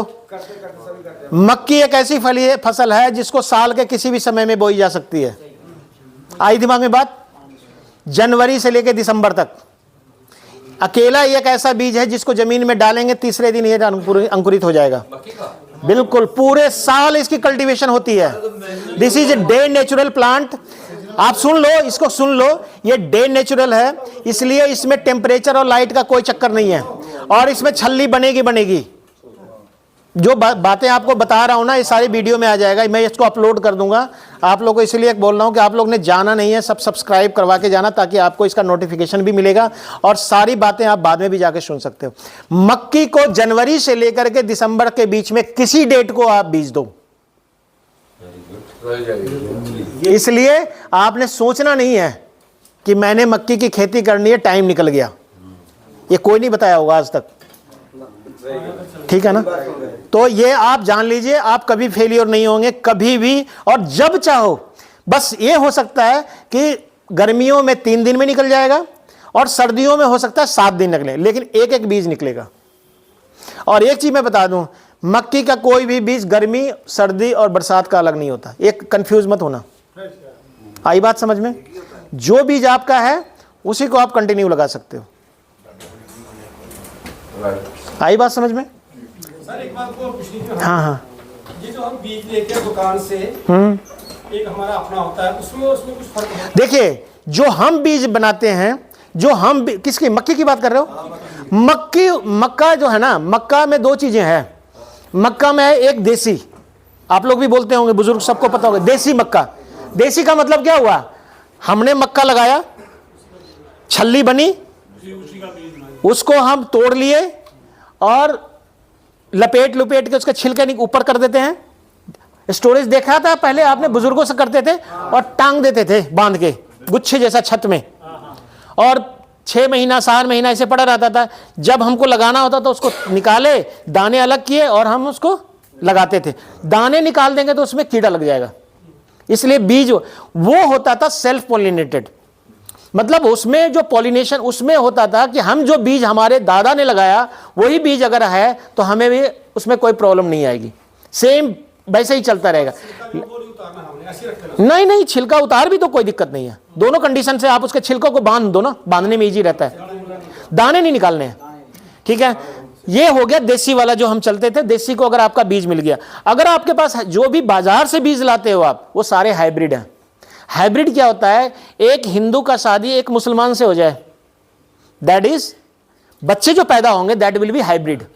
हिंदू और मुस्लिम का दोनों का, या कोई भी हो कास्ट, कोई भी हो, मतलब मेरा कहना यह है, बट वो दोनों अलग अलग डायरेक्शन से आ रहे हैं और उनसे जो बच्चे पैदा, दैट इज हाइब्रिड। उनके जो अब वो जो बच्चा है उसको अगर हम सेग्रीगेट करेंगे, अलग करेंगे, तो उससे जो बच्चे पैदा होंगे, यानी कि जो हम मक्की मान लिया लगाया, हमने बाजार से खरीदा, हमने लगाया और उससे बालियां बनी, छल्ली बनी, हमने उसके बीज को रख लिया और फिर हम उसको लगाएंगे, तो क्या होगा आपका?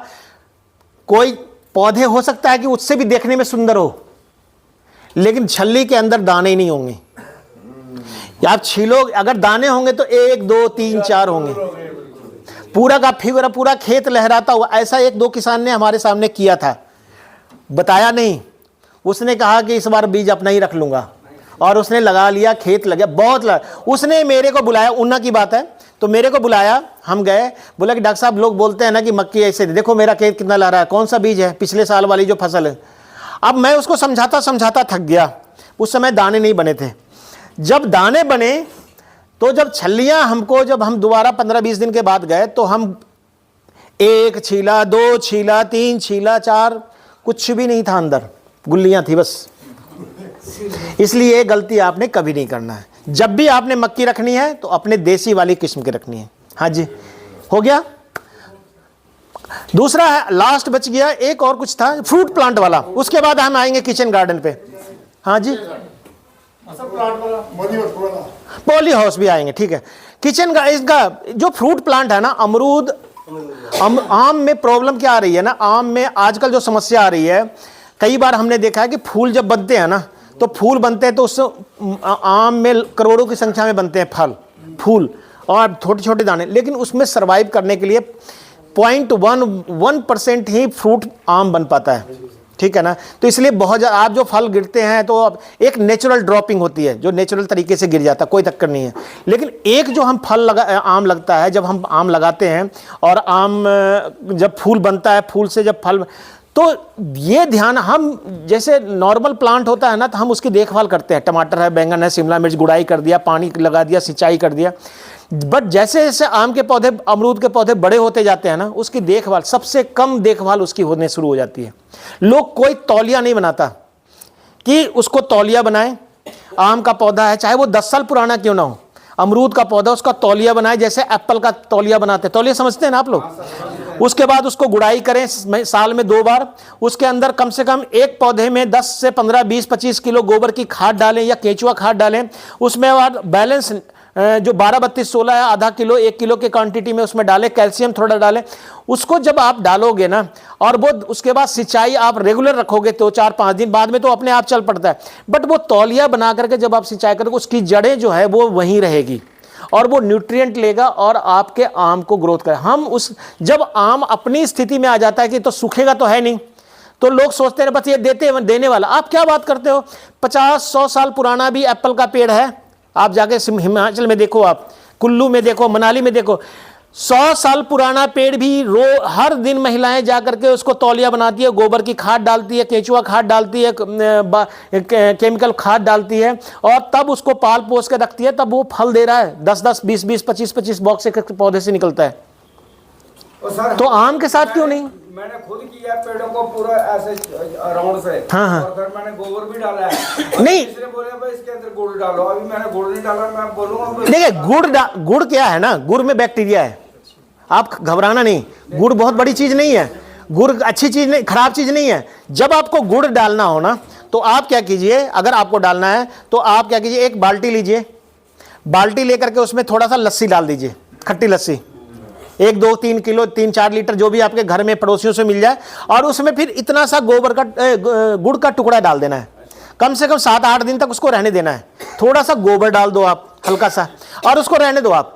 वो उसमें बैक्टीरिया की संख्या 7-8 दिन में पूरी भर जाएगी, आपको पता नहीं लगेगा। और फिर उसको डालना है आपने। गुड़ क्या है ना, गुड़ में रेडीमेड बैक्टीरिया होता है जो चीनी में नहीं होता है। जो उसमें सल्फर होता है ना, उसके कारण वो बैक्टीरिया खत्म हो जाते हैं। जो गुड़ बनता है ना, उसमें बैक्टीरिया होता है, और वो बैक्टीरिया, तभी तो हम बोलते हैं खाना खाने के बाद एक ढेला गुड़ का जरूर खाना चाहिए। दिस इज, वो हमारे डाइजेस्टिव सिस्टम को, हमारे गुड बैक्टीरिया और बैड बैक्टीरिया, ये समझना पड़ेगा। आजकल सोचते हैं यूरिनल बहुत प्रॉब्लम होती है, औरतों में बहुत ज़्यादा हो रही है, दर्द होता है पेशाब करते समय, लेडीज़ में होती है, आपके घरों में भी हो रहा होगा। जितना ज़्यादा उनको दही और गुड़ का पानी बनाओ, सुबह का पानी शाम को, शाम का पानी गुड़ में डाल दो, और उसको मतलब 1-1 लीटर दही पीने के लिए कहो। ज़्यादा खट्टी नहीं करनी है। आपके घरों में अगर किसी लेडीज़ को यूरिनल की प्रॉब्लम आ रही है, प्रोबायोटिक की कमी हो, probiotic is nothing, it is a bacteria. Doctor के पास जाओगे, वो सारा इंजेक्शन ये वो दर्द दूर के देगा सब कुछ, बट जितना बढ़िया इलाज है गुड़ और दही। 3-4 घंटे डाल के रखिए और उसको बोलिए कि लस्सी की तरह पी जा चुपचाप, 3 बार 4 बार दिन भर में पिलाइए। अपने आप बैक्टीरिया की संख्या बढ़ेगी आपके अंदर, और उसके बाद यूरिनल का प्रॉब्लम सॉल्व हो जाएगा। This is the only way. और इसके लिए आजकल प्रोबायोटिक मिल्क आ रहा है, दही आ रहा है, देखा है आपने, अमूल का। हाँ, प्रोबायोटिक लिखा होता है। प्रोबायोटिक इज व्हाट, आपको लगता होगा पता नहीं क्या मिला दिया, बैक्टीरिया की संख्या उसमें डाली हुई है, वो बैक्टीरिया जो हमारे लिए यूजफुल है। इसलिए हम जो खाते हैं ना उसमें कितना केमिकल है कितना केमिकल नहीं है उसका बहुत जरूरी। अच्छा ये बात समझ में आ गई ना। तो आपने इसको डालना है, अगर आप चाहो तो उस बाल्टी में थोड़ा सा बेसन भी डाल सकते हो आप, और 10 दिन तक रखना है। फिर एक एक बाल्टी आप पौधे में, नींबू में, इसमें आम में, अमरूद में भी डाल सकते हैं। दूसरी बात, जो आम में होता है ना, ये जो प्रॉब्लम आती है ना, आम में एक दवाई आती है कॉपर ऑक्सीक्लोराइड। कॉपर ऑक्सीक्लोराइड जब फूल बन जाता है उस समय इसका स्प्रे कर देना है आपने, अगर आपको आम कम लग रहे हैं तो। कॉपर ऑक्सीक्लोराइड 2.5 ग्राम का 2.5 ग्राम 1 लीटर पानी में मिलाना है। पीले ब्लू रंग का होता है, ब्लू कॉपर भी बोलते हैं उसको, और मार्केट में मिल जाता है आपको बीज वाली दुकान में। बहुत ही कॉमन दवाई है, कैल्शियम होता है उसमें और उसमें सल्फर होता है, और उस बना होता है कॉपर ऑक्सीक्लोराइड, और उसको घोलना है और उसके बाद स्प्रे कर देना है। तो ये प्रॉब्लम जो आप बोल रहे हैं ना, वो वाली आम में प्रॉब्लम नहीं आएगी।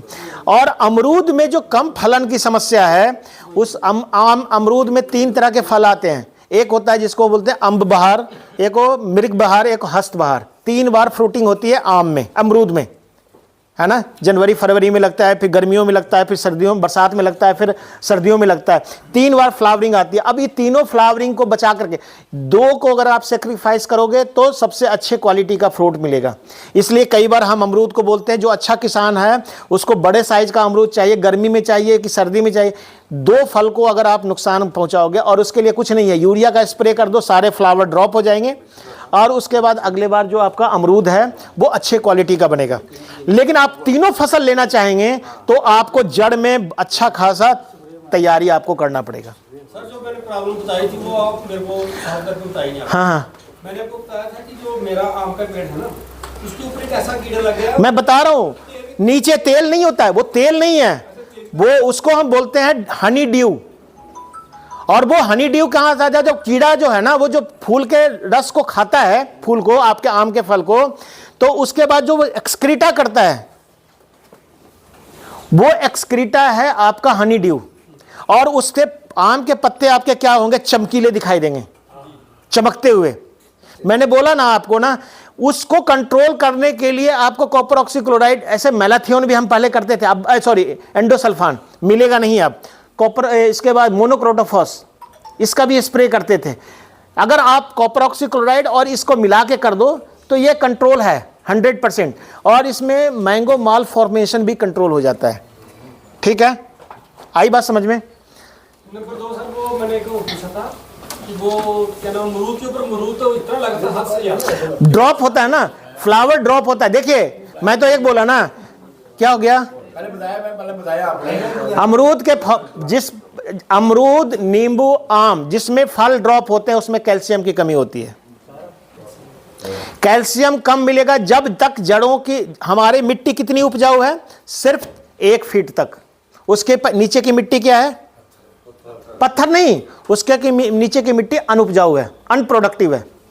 तो हम जो कुछ देते हैं ना, जब तक उसका रूट इस जोन में रहता है तब तक उसको सब कुछ मिलता है। जैसे इस रूट जोन से उस जोन में चला जाता है तो हम वो न्यूट्रिएंट आप ऊपर डालोगे उसको मिलेगा नहीं। इसीलिए हम कहते हैं कि जब तौलिया हम बनाते हैं तो उसके रूट ऊपर ही रहते हैं, वो रूट जो न्यूट्रिएंट को लेने वाले, इसीलिए तौलिया बनाया जाता है। एक होता है सपोर्ट देने वाला रूट, वो गहरा तक जाए, लेकिन जो खाना खाने वाला रूट है, खाना लेने वाला रूट है, वो हमको ऊपर ही चाहिए। इसीलिए आपने देखा होगा कि पॉली हाउस वगैरह में शिमला मिर्च का पौधा इतना बड़ा हो जाता है, देखा है ना? उसकी जड़ उखाड़ो, ऐसे छुओगे ना तो उखड़ जाएगा, क्योंकि हम सब कुछ वहीं दे रहे हैं उसके जड़ के पास, ड्रिप से। और जब हम ड्रिप से देते हैं तो उसको कहीं जाने की जरूरत नहीं है। जबकि वही शिमला मिर्च अपने पॉली हाउस से बाहर लगा दो तो उखाड़ने में आपको ताकत लगेगा, और उसकी फ्रूट भी उतनी अच्छी क्वालिटी की नहीं आएगी। इसलिए हर पौधा जो आप खिलाओगे वही रिस्पॉन्स करेगा। कैल्शियम की कमी होगी तो जितने भी वेजिटेबल्स हैं, घिया, डानी, करेला, खीरा, कद्दू, उसके फ्लावर ड्रॉप होंगे। कैल्शियम की कमी होगी, इसलिए कैल्शियम की कमी आपके खेत में नहीं होनी चाहिए। स्प्रे, बोरोन की कमी होगी तो, जिंक की कमी होगी तो ये प्रॉब्लम आपको आएगी। इसलिए आप रेगुलर कंट्रोल नहीं, आप इसको अगर पूरा कंट्रोल करना चाहते हैं तो तौलिया बनाइए, साल में 2 बार खाद डालिए, उसको बाद अच्छा से 1 आध महीने तक पानी दीजिए, और उसके बाद देखिए आपका रिस्पांस बढ़। मैंने तो ऐसे ऐसे किसान का जो मरा हुआ बगीचा था उसको जिंदा किया। आप मलिहाबाद चले जाओ, आम का बड़े 100-100 साल पुराने आम के पौधे हैं, इतना इतना बड़ा तौलिया बना हुआ, ट्रैक्टर से वो तौलिया बनाते हैं। वो नहीं छोड़ा अभी तक उन्होंने आम के कि अब तो फलता ही रहेगा, अब तो 100 साल का हो गया, अब इसको क्या करना, मैंने क्या खाद डाली ना। तो आपको भी करना पड़ेगा। और हर घर में अमरूद का पौधा होगा। और सच से ईमानदारी से बताओ, किन्होंने हमने अपने अमरूद के पौधे की गुड़ाई निराई की है? हमने कभी नहीं किया। कभी नहीं की। आप ये किए होंगे, कोई नहीं करता। और आप जानते हो कि आज के डेट में अमरूद ज्यादा कॉस्टली है सेव से। सेव में तो कुछ भी नहीं है जितना अमरूद में है। और दुनिया में आज के डेट में 150 रुपये किलो, 200 रुपये किलो अमरूद का रेट है। 100 रुपये आपको सेव मिल जाएगा। तो ये आपको समझना पड़ेगा कि हमको करना क्या है, कैसे उसका फायदा हो। आप कहते ना कि आदमी और जानवर दो ही एक ऐसा चीज है जिसको इंजेक्शन लगा और वो 15 मिनट के बाद ठीक होना शुरू हो जाएगा। पेड़ पौधे को टाइम लगता है भाई, ठीक है ना, उसका रिस्पॉन्स आने में। जो आप यूरिया डालोगे ना, तो धान के पौधे में सबसे तेज रिस्पॉन्स धान में ही होता है। कि धान में अगर या कनक में आपने यूरिया का छट्टा डाला आज, अब परसों तरसों देखोगे तो पूरा हरा हो गया, ठीक है ना। बट उसके अलावा जितने भी चीज़ें डालोगे आप, उसका रिस्पॉन्स 1 महीने 1.5 महीने के बाद आपको मिलना शुरू होगा, ठीक है। अब आ गया हम किचन गार्डन पे, है ना। किचन गार्डन क्या है ना, किचन गार्डन जी देखो जी, जितने भी लोग हैं सब सब्जी तो खाते ही हैं, तो किचन गार्डन तो जरूर करो आप। दुनिया में ऐसा है, अब आप सोचोगे सब हम किचन गार्डन कर लेंगे तो बाजार की सब्जी कौन खरीदेगा? अरे इंडिया है 150 करोड़ की जनसंख्या वाला देश है। कितना भी किचन गार्डन कर लोगे पूरी कभी नहीं होगी। आपका किचन गार्डन से आपका घर का ही नहीं रिक्वायरमेंट पूरा होगा।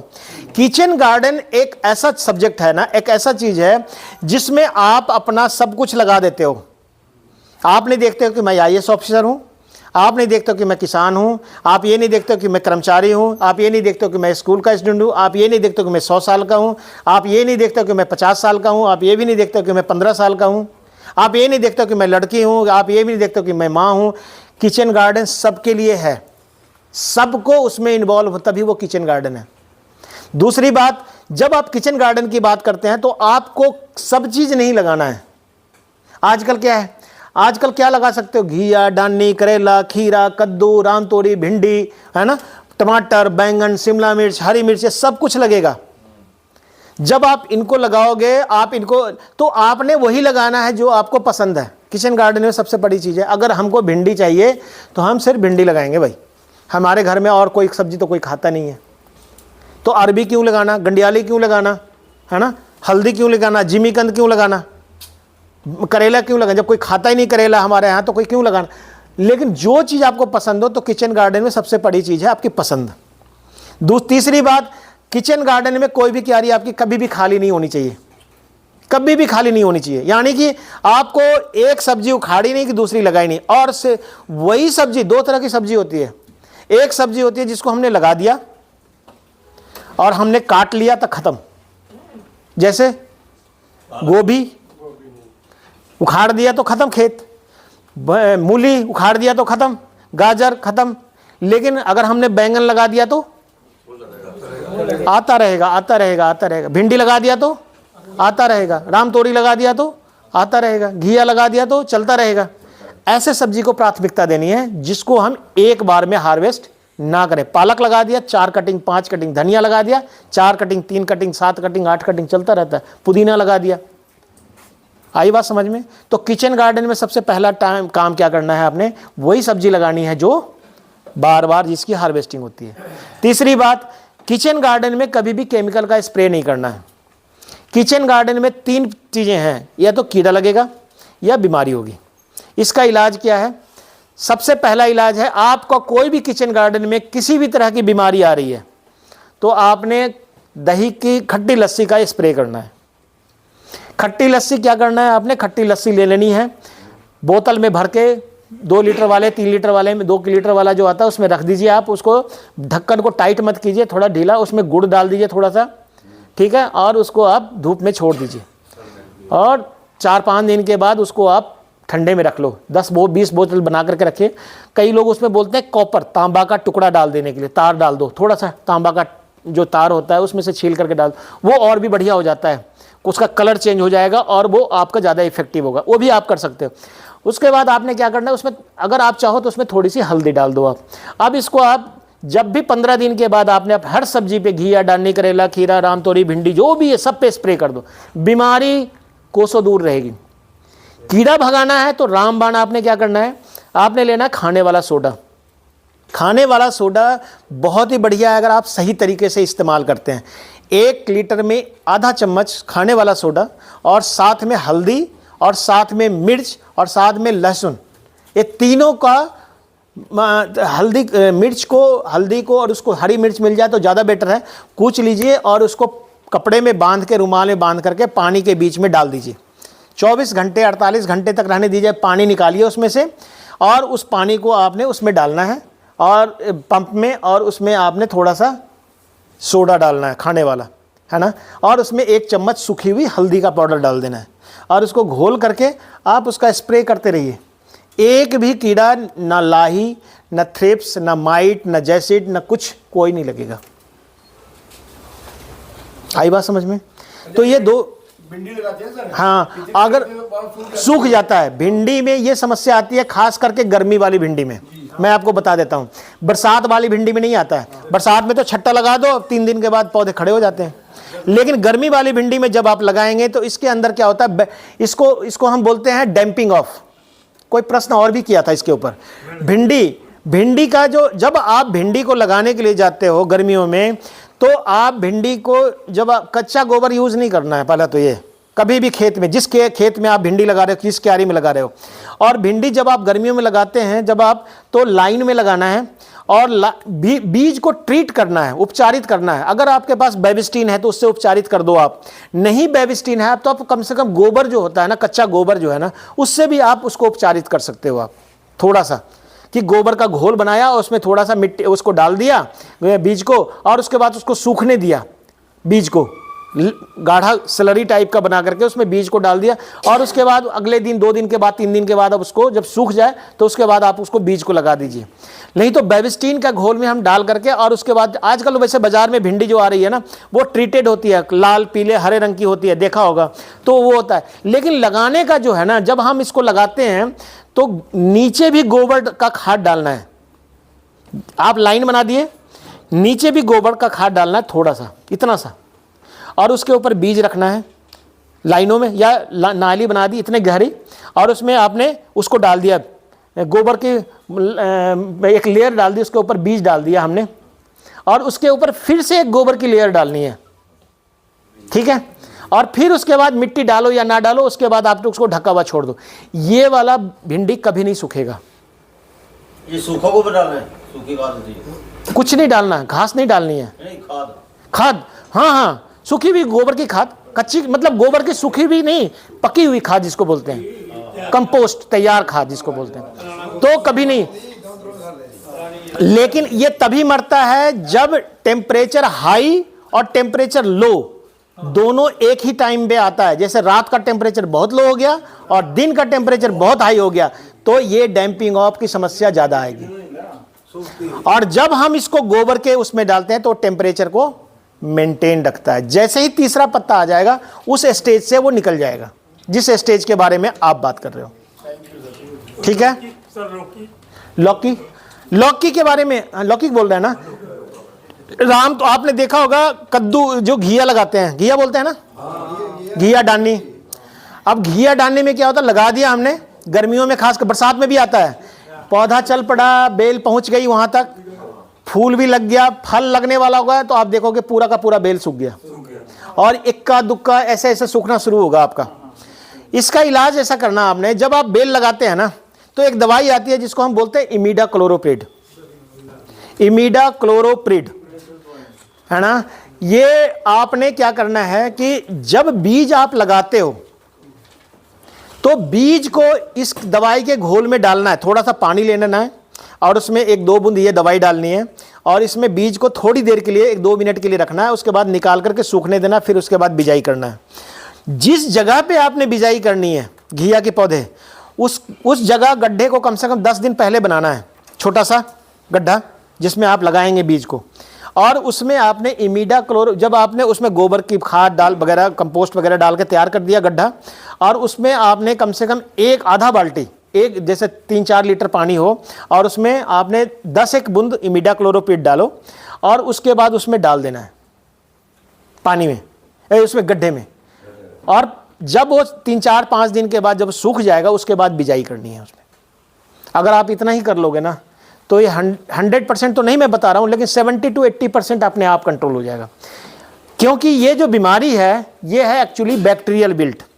अब बैक्टीरियल बिल्ट में एक ही दवाई चलती है, वो है स्ट्रेप्टोसाइक्लिन या एग्रोमाइसिन, इस टाइप की दवाई आती है। इसको हम एक पंप में, एक पाउच आता है 6 ग्राम का, उसको डाल के हम इसको स्प्रे करते हैं। लेकिन ये स्प्रे कब करना है? जब पौधा छोटा हो, उसके बाद से लेकर कम से कम जब तक 1-2 फलन ना आ जाए, तब तक उसको करते रहना है 15-20 दिन के अंतराल पे, तो आप इसको कंट्रोल कर सकते हैं। ठीक सर, आगे समझ में? अब आप बताओ कि कोई छूटा भी? और एक जैसे हमारी बेल लग जाती है, उसमें मेल फीमेल आ जाती है। मेल और फीमेल फ्लावर घिया, डानी, करेला, खीरा में। मुझे एक चीज अच्छा लग रहा है कि आप लोगों को खाने का याद नहीं है। कोई बात नहीं, आप प्रश्न पूछ लीजिए, क्योंकि मैंने सब्सक्राइब करके आपको भेजना है। 2 मिनट और लगा लूंगा। जो मेल फीमेल आते हैं ना, उसको आप कुछ नहीं कर सकते हैं, वो सड़ना शुरू हो जाते हैं, गिर जाते हैं। जैसे मेल को गिरने दीजिए। फीमेल, जब भी फीमेल फ्लावर लगेगा, जैसे मान लिया आपने घिया लगाया है, तो घिया 5 मेल फ्लावर या 8 मेल फ्लावर के बाद 1 फीमेल फ्लावर लगेगा। लेकिन जब आप हाइब्रिड लगाओगे ना, फर्स्ट कटिंग के बाद जैसे ब्रांचें निकलती है, उसमें आता है फीमेल। हाँ, नहीं जरूरी नहीं है, फीमेल तो हर समय आएगा। आजकल खीरा लगाओ, नीचे से ही फलना शुरू हो जाता है।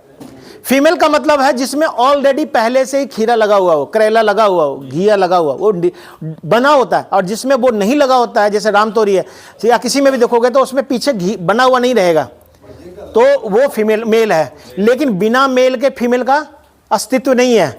जब तक पॉलिनेशन नहीं होगा, तब तक फ्रूट सेट नहीं होगा। इसलिए मेल को आप लोग कुछ नहीं डिस्टर्ब करना है। उसमें जहाँ मक्खी नहीं आ रही हमारे पास, तो हैंड पॉलिनेशन कर सकते हैं। तोड़िए मेल को, सुबह 7 बजे से लेकर 9 बजे के बीच में जाके टच कर दीजिए। उसका एक ही दिन होता है। लेकिन दबाना नहीं है, ज्यादा नहीं दबाना है उसको। जो घिया लगा हुआ है या तरबूज खीरा लगा हुआ है, उसको हल्का सा टच, उसके पास ही ले जाके टच करना है, तोड़ करके। पॉलिनेशन आप लोग को, हैंड पॉलिनेशन भी जब थोड़ा बहुत आइडिया है ही आपको, मैं बता रहा हूँ, उसको आप टच कर सकते हैं। पहले जो प्रॉब्लम आ रही थी, फिर वो बाद में मुझे ये पता लगा, मैंने किया उसके बाद। हाँ, वो है ही, वही टेक्निक है। अरे मधुमक्खी ना करे, आप कर लो, ठीक है। कुछ बोल रहे थे वो पीछे से, क्या हो गया? हो गया? 2 ही लोग बोल रहे हैं। हाँ, मधुमक्खी का रह गया। हाँ, क्या बोल रहे? मधुमक्खी पालन अगर आपने करना है ना, सरकार आजकल देती है बॉक्स, और ट्रेनिंग बहुत जरूरी है। ट्रेनिंग लीजिए, तभी बॉक्स रखिए। और जब आप बॉक्स, जरूरी नहीं है कि मेरे यहाँ फूल लगा होगा तभी मधुमक्खी पालन करना है। मधुमक्खी पालन कोई भी कर सकता है। आपके तरफ भी जंगल हैं, हमारे तरफ भी जंगल हैं, तो जहाँ भी रखोगे वो पॉलिनेशन मधुमक्खियाँ ढूंढ लेती है। लेकिन कोई ऐसा भी टाइम आता है, ठंड का टाइम, जिस समय मधुमक्खियों को एक्टिविटी बंद हो जाती है, तो वो ज़्यादा नहीं जा पाती, तो मरने भी लगती है। तो कोशिश ये करना चाहिए कि उसको कैसे फीड देना है, कैसे खाना देना है, कैसे उसको सिरप देना है, वो कैसे बनाना है, वो बहुत ज़रूरी है। मधुमक्खी पालन जिस आज पूरा ये जो दुनिया हरी भरी है ना, पूरे दुनिया, जो अमेजॉन फॉरेस्ट, ये फॉरेस्ट, वो फॉरेस्ट, और हमारा हिमाचल का और जम्मू कश्मीर का और पंजाब का और जहाँ का भी आप देख रहे हो, या उत्तराखंड का, ये बचे हुए हैं सिर्फ मधुमक्खियों के कारण। नेचुरल पॉलिनेशन इसी से होते हैं। और जब तक पॉलिनेट नहीं करेगा, तब तक बीज नहीं बनेगा स्वस्थ। जब तक बीज नहीं बनेगा, तब तक वो अपने आप पौधे जंगलों में अपने आप उगते हैं, वो नहीं उग पाएंगे। इसलिए मधुमक्खी पालिए जरूर। मधुमक्खी कम से कम 10 बॉक्स रखेंगे तो आपको फ़ायदा होगा, 1 बॉक्स से नहीं फ़ायदा होगा।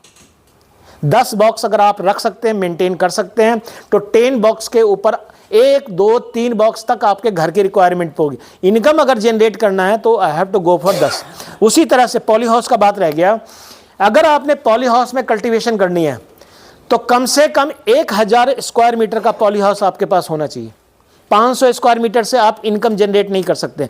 होगा, लेकिन आप सेटिस्फाइड नहीं रहोगे। जितना लगाओगे उतना कमाओगे, उतना लगाओगे उतना ही होगा आपका।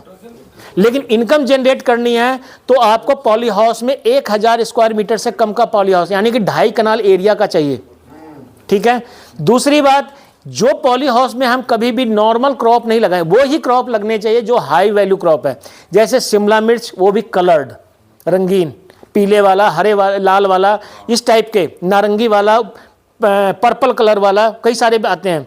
या फिर आप पॉली हाउस में आप लगाओगे टमाटर, वो भी बेमौसमी, या फिर लगाओगे उसमें आप क्या लगाते हैं आजकल, खीरा, सबसे ज़्यादा खीरा। 4 फसलें होती है। टमाटर अगर आप लगाएंगे तो साल में 1 फसल, शिमला मिर्च लगाएंगे साल में 1 फसल, अगर आप खीरा लगाएंगे तो साल में 3 फसल। आई बात समझ में? टिप्स आपको बता रहा हूं। और ये जो हैं, ये आपको जितना आप लगाओगे, अगर पॉली हाउस एक चीज और जान लीजिए, पॉली हाउस बनाने का जो कॉस्ट आता है 1 स्क्वायर मीटर का 1000 रुपया से लेकर के 1500 रुपया के बीच में। यानी 1000 स्क्वायर मीटर का अगर आप पॉली हाउस बनाते हो तो आपको लगेगा 10 लाख रुपया। तो सरकार आपके यहाँ क्या देती है नहीं पता, हमारे यहाँ तो 90% 80% वाली सब्सिडी होती थी, आपको पता होगा। तो 80 to 90% सब्सिडी है, तो किसान को ज़्यादा लोड नहीं पड़ता है। बट जो सीड आप यूज़ करोगे, जैसे खीरा लगा रहे हो आप, गाइनोसियस खीरा लगेगा, तो जो आप क्यान है, आइसिटिस है, या जो भी आप लगा रहे हो, जो किंग वाला है, आप उनको लगाओगे तो वो जो प्रोडक्शन देगा 1000 स्क्वायर मीटर का, वो कई गुना बाहर के फसल से ज़्यादा होगा। इसलिए मार्केटिंग बड़ी सोच समझ के करनी चाहिए कि मार्केट में ये नहीं चाहिए कि गलत भी हो जाए, और मार्केट में ये भी नहीं होना चाहिए कि उसकी डिमांड हम पूरा ना कर सकें। तो ये दोनों के बीच में बैलेंस रखना पड़ता है। रोज़ हार्वेस्टिंग होती है, डेली। जब आप खीरा लगाएंगे तो 1000 स्क्वायर मीटर में, तो एक एक पोर्शन को अगर आप लेंगे तो आपका रोटेशन डेली चलता रहेगा कि आपका डेली मार्केट में आपको जब तक 3 महीने तक ये फल देगा, 2.5 महीने तक, तो आपको डेली मार्केटिंग इसकी करनी पड़ेगी। ठीक है ना? ये है। उसके अलावा जो फिलर क्रॉप हैं, जिसको हम बोलते हैं कि ये लगा भी सकते हैं, जैसे समर स्क्वैश, 56 कद्दू, इसको लगा सकते हैं, पालक इसको लगा सकते हैं, धनिया इसमें बहुत अच्छा लगता है, फ्रांस बीन, बेल वाली फ्रेंच बीन जिसको बोलते हैं, वो लगा सकते हैं। इसके अंदर फूल गोभी, बंद गोभी बहुत अच्छा चलता है। इसके अंदर पत्ते वाली सब्जियां बहुत अच्छी चलती है, बट इसका मार्केट में बहुत ज़्यादा रेट नहीं मिलता है। एक आदमी से मैंने पालक लगवाया 1000 स्क्वायर मीटर में, वो कम से कम 2.5 से 3 लाख रुपए का पालक बेचा। 2.5 कनाल से 3 लाख रुपए का पालक कहाँ बेचता है भाई? लेकिन उसको रेट मिला 100 रुपये किलो से कम का नहीं, 80-90 रुपये। तो बेमौसमी आप उगाइए, तब आपको रेट मिलेगा। बेमौसमी, अगर बेमौसमी मतलब नॉर्मल सीजन में जो बाहर हो रही है उस समय आपको नहीं उगाना है, जो बाहर में नहीं हो रही है तभी आपको उसमें उगाना है। ठीक है ना? तो ये आप कर सकते हैं। एक प्रश्न था इनका रोज के बारे में। गुलाब, जो गुलाब है ना वो कटिंग होता है। गुलाब को जो हम कट फ्लावर हमने बताया ना कि रोज का कट फ्लावर होता है, क्राइसेंथेमम जिसको गुलदाउदी बोलते हैं, जरबेरा होता है, कार्नेशन होता है। ये कट फ्लावर क्या है? ये कट फ्लावर वो है जिसको हम लगाते हैं और घर में रखते हैं तो कम से कम 15 से 20 दिन तक ये फूल मतलब ताज़ा रहता है। इसी को हम कट फ्लावर, एक गेंदे की तरह नहीं कि हमने तोड़ा और या घर में रोज गुलाब को तोड़ा तो दूसरे दिन सूख जाता है, या गुड़हल को तोड़ा तो दूसरे दिन सूख जाता है। ये कट फ्लावर वो होते हैं जिसको 15 दिन 20 दिन खरीद के लोग ले जाते हैं, घर में अपने गमले में रखते हैं, पानी उसमें डला हुआ होता है और वो 15-20 दिन तक वो घर में अंदर वो रहता है, तो उसको बोलते हैं कट फ्लावर। इसकी कल्टीवेशन, जो भी कट फ्लावर हम लगाते हैं, बहुत तरह के कट फ्लावर आजकल हो गए हैं, कम से कम 10-12, और ये सारे पॉली हाउस के अंदर होते हैं। और ये पॉली हाउस के जो अंदर कट फ्लावर होते हैं ये हाई वैल्यू होते हैं। एक गुच्छा 300 रुपया, 400 रुपया, 500 रुपया, 1000 रुपया का जाता है। वो डिपेंड करता है किस टाइप का आपने कट फ्लावर लगाया है। तो ये जो है, ये कट फ्लावर के लिए आपको तो रोज भी जो कट फ्लावर है, खास करके लाल गुलाब, मैक्सिमम रेड रोज का ही मार्केट है। जो रेड रोज जिसको आप कली खिलती नहीं है, देखा है आपने, अंडर डेवलपमेंट होता है, पूरा ऐसा खिला हुआ नहीं होता है गुलाब, वो कली होता है, उसका एक पीस होता है 50 से 100 रुपये का। कई बार जब आपका जैसे वैलेंटाइन डे, शादी का समय, ये एक पीस का, या कोई ऐसा फंक्शन हो गया जिसमें मिल नहीं रहा, और इसका बहुत बड़ा मार्केट है इंडिया में गुलाब का, तो कट फ्लावर आप लगा सकते हैं। और इसका कल्टीवेशन जब भी होगा तो इसमें बहुत सारी चीज़ें हैं, इसमें बेंडिंग होती है, ट्विस्टिंग होती है, इसमें तोड़ते हैं इसमें, ताकि नंबर ऑफ शाखा ज़्यादा निकले और हर शाखा स्ट्रेट हो, सीधी हो, झुकी हुई नहीं हो, और उसमें एक ही फ्लावर लगे, गुच्छे वाला नहीं, बंच वाला नहीं चाहिए। उसकी क्वालिटी होती है ना, फिर उसका मार्केट इंटरनेशनल मार्केट है, इंडिया से आजकल जा रहा है बाहर देशों में। तो ये तो हुई जी आपको रोज़ के बारे में। मेरे समझ से सबका सर एक छोटी सी बात रहेगी, जो रूफ टॉप का कोई है ऐसा प्रोजेक्ट होता है तो शहरों में लोग रहते हैं उनके पास हार्वेस्टिंग का हाइड्रोपोनिक्स। हाइड्रोपोनिक्स क्या है सर? घर में तो लगाते तो हो, बच्चे शुरू आपने बचपन में भी लगाया होगा, क्या लगाया होगा बताओ आप लोग को याद करो, क्या लगाया होगा? अरे मनी प्लांट लगाते थे, बल्ब घर में बल्ब फ्यूज हो जाता था, पीछे से तोड़ देते थे, वो मनी प्लांट हम घर में तोड़ के उसमें डाल देते थे और टांग देते थे। घर में मनी प्लांट पानी में हम डाल के रखते हैं बोतलों में, अच्छे अच्छे बोतलें आते हैं उसमें, वो दैट इज हाइड्रोपोनिक्स। सर मेरा कहने का मतलब और है। हाँ मैं समझ गया आपकी बात। छोटे सा ऐसे प्रोजेक्ट पे बनाते हैं, पोल्ट्री बैग आते हैं ना जो छोटे छोटे उसमें। हाइड्रोपोनिक्स तभी संभव है, ओपन में नहीं संभव है, एक तो याद रखना आपने। हाइड्रोपोनिक्स में किस चीज़ की कल्टीवेशन कर सकते हैं? हम जो करते हैं, अगर आपका स्ट्रक्चर का कॉस्ट ही 30-35 लाख रुपए आ जाए तो उस अनुसार आपको रिटर्न नहीं मिलेगा। हाइड्रोपोनिक्स में इंडिया में नहीं है, उतना प्राइस नहीं आपको मिलेगा। हाइड्रोपोनिक्स में हम वही फसल लगाते हैं, जैसे लेट्यूस लगाते हैं जिसको हम बोलते हैं सलाद के पत्ते, उसकी कल्टीवेशन बड़ी अच्छी होती है। शिमला मिर्च भी होता है, खीरा होता है, लेकिन उसको टांगने में आपको बहुत टाइम लग जाएगा क्योंकि उसका जड़ तो पानी में तैरता रहता है, तो उसको सीधा भी रखना होता है। तो इसमें धनिया, स्ट्रॉबेरी और ये लेट्यूस, ये बहुत बढ़िया चलता है। सर दूसरा है, मैं पानी वाला भी कह रहा हूँ, मैंने इधर देखा था पठानकोट एक बार गए थे हम, थोड़ा ट्रिप था शॉर्ट, तो वहाँ पे उन्होंने लगाया था ऊपर वो जाली जैसे नेट जैसी लगाई थी ग्रीन, और बीच में वो ऐसे खाने में लगाई थी, मिर्ची लगाई थी, कहीं कुछ लगाया था, वो वाला मैं बोल रहा हूँ। वो तो नहीं, वो तो मिट्टी में लगा हुआ ना। वो तो पॉलीहाउस टेक्निक है, उसमें बकेट सिस्टम है वो एक्चुअली ना, बकेट टंगे होते हैं और बकेट के बीच में कंपोस्ट पूरा डाला होता है। और लोग आजकल यहाँ से 25 किलोमीटर दूर में एक लेडीज कर रही है, अगर 2.5-3 लाख पर मंथ का उसका टर्नओवर है, 3-4 लाख से ज़्यादा का, वो सारा हाँ कोकोपिट, बर्मीकुलाइट और परलाइट, वो तीनों चीज़ों को मिक्स कर करके, और प्लस उसमें ड्रिप इरिगेशन लगा होता है, और उसमें वही सब्जियां होती है जो लटक के फलती है, या फिर वो जिसके हरे पत्ते यूज होते हैं, और पूरा उसको हम बोलते हैं वर्टिकल गार्डनिंग। उसमें ये भी देखा था मैंने, बैंगन वगैरह। हाँ लगा सकते हो, बैंगन भी लगेगा उसमें।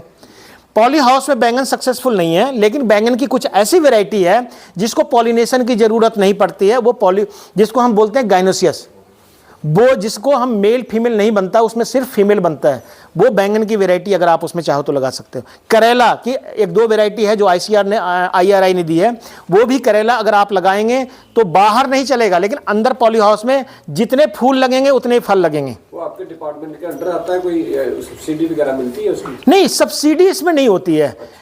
इसको आप देखो, सब्सिडी तो आपको पॉली हाउस स्ट्रक्चर पे ही मिलेगा, बाकी सब्सिडी आपने जो भी स्ट्रक्चर बनाना है, जैसा भी आपने प्लान बनाएंगे कि मेरे को ये कल्टीवेशन करनी है, उसके अनुसार हो सकता है कि सरकार देती है, कई जगह देती है। जैसे यहाँ जरबेरा कल्टीवेशन होता है तो सीडलिंग के ऊपर भी देती है पैसे न, वो 3-4 लाख का सीडलिंग होता है 1,000 स्क्वायर मीटर में, तो वो सरकार भी पैसा देती है कि सीडलिंग खरीदने के लिए। पहले नहीं देती थी, अब कई बार बीच में ऐसा था, हॉर्टिकल्चर डिपार्टमेंट देता था। वो तो हमें अपनी स्टेट से पता करना पड़ेगा। हाँ, आपकी अपने स्टेट से पता करना पड़ेगा, या नेशनल हॉर्टिकल्चर बोर्ड है जो गुड़गांव में है, ऑनलाइन भी आप वहाँ से पता कर सकते हैं, कई सारे प्रोजेक्ट वहाँ से भी बनते हैं।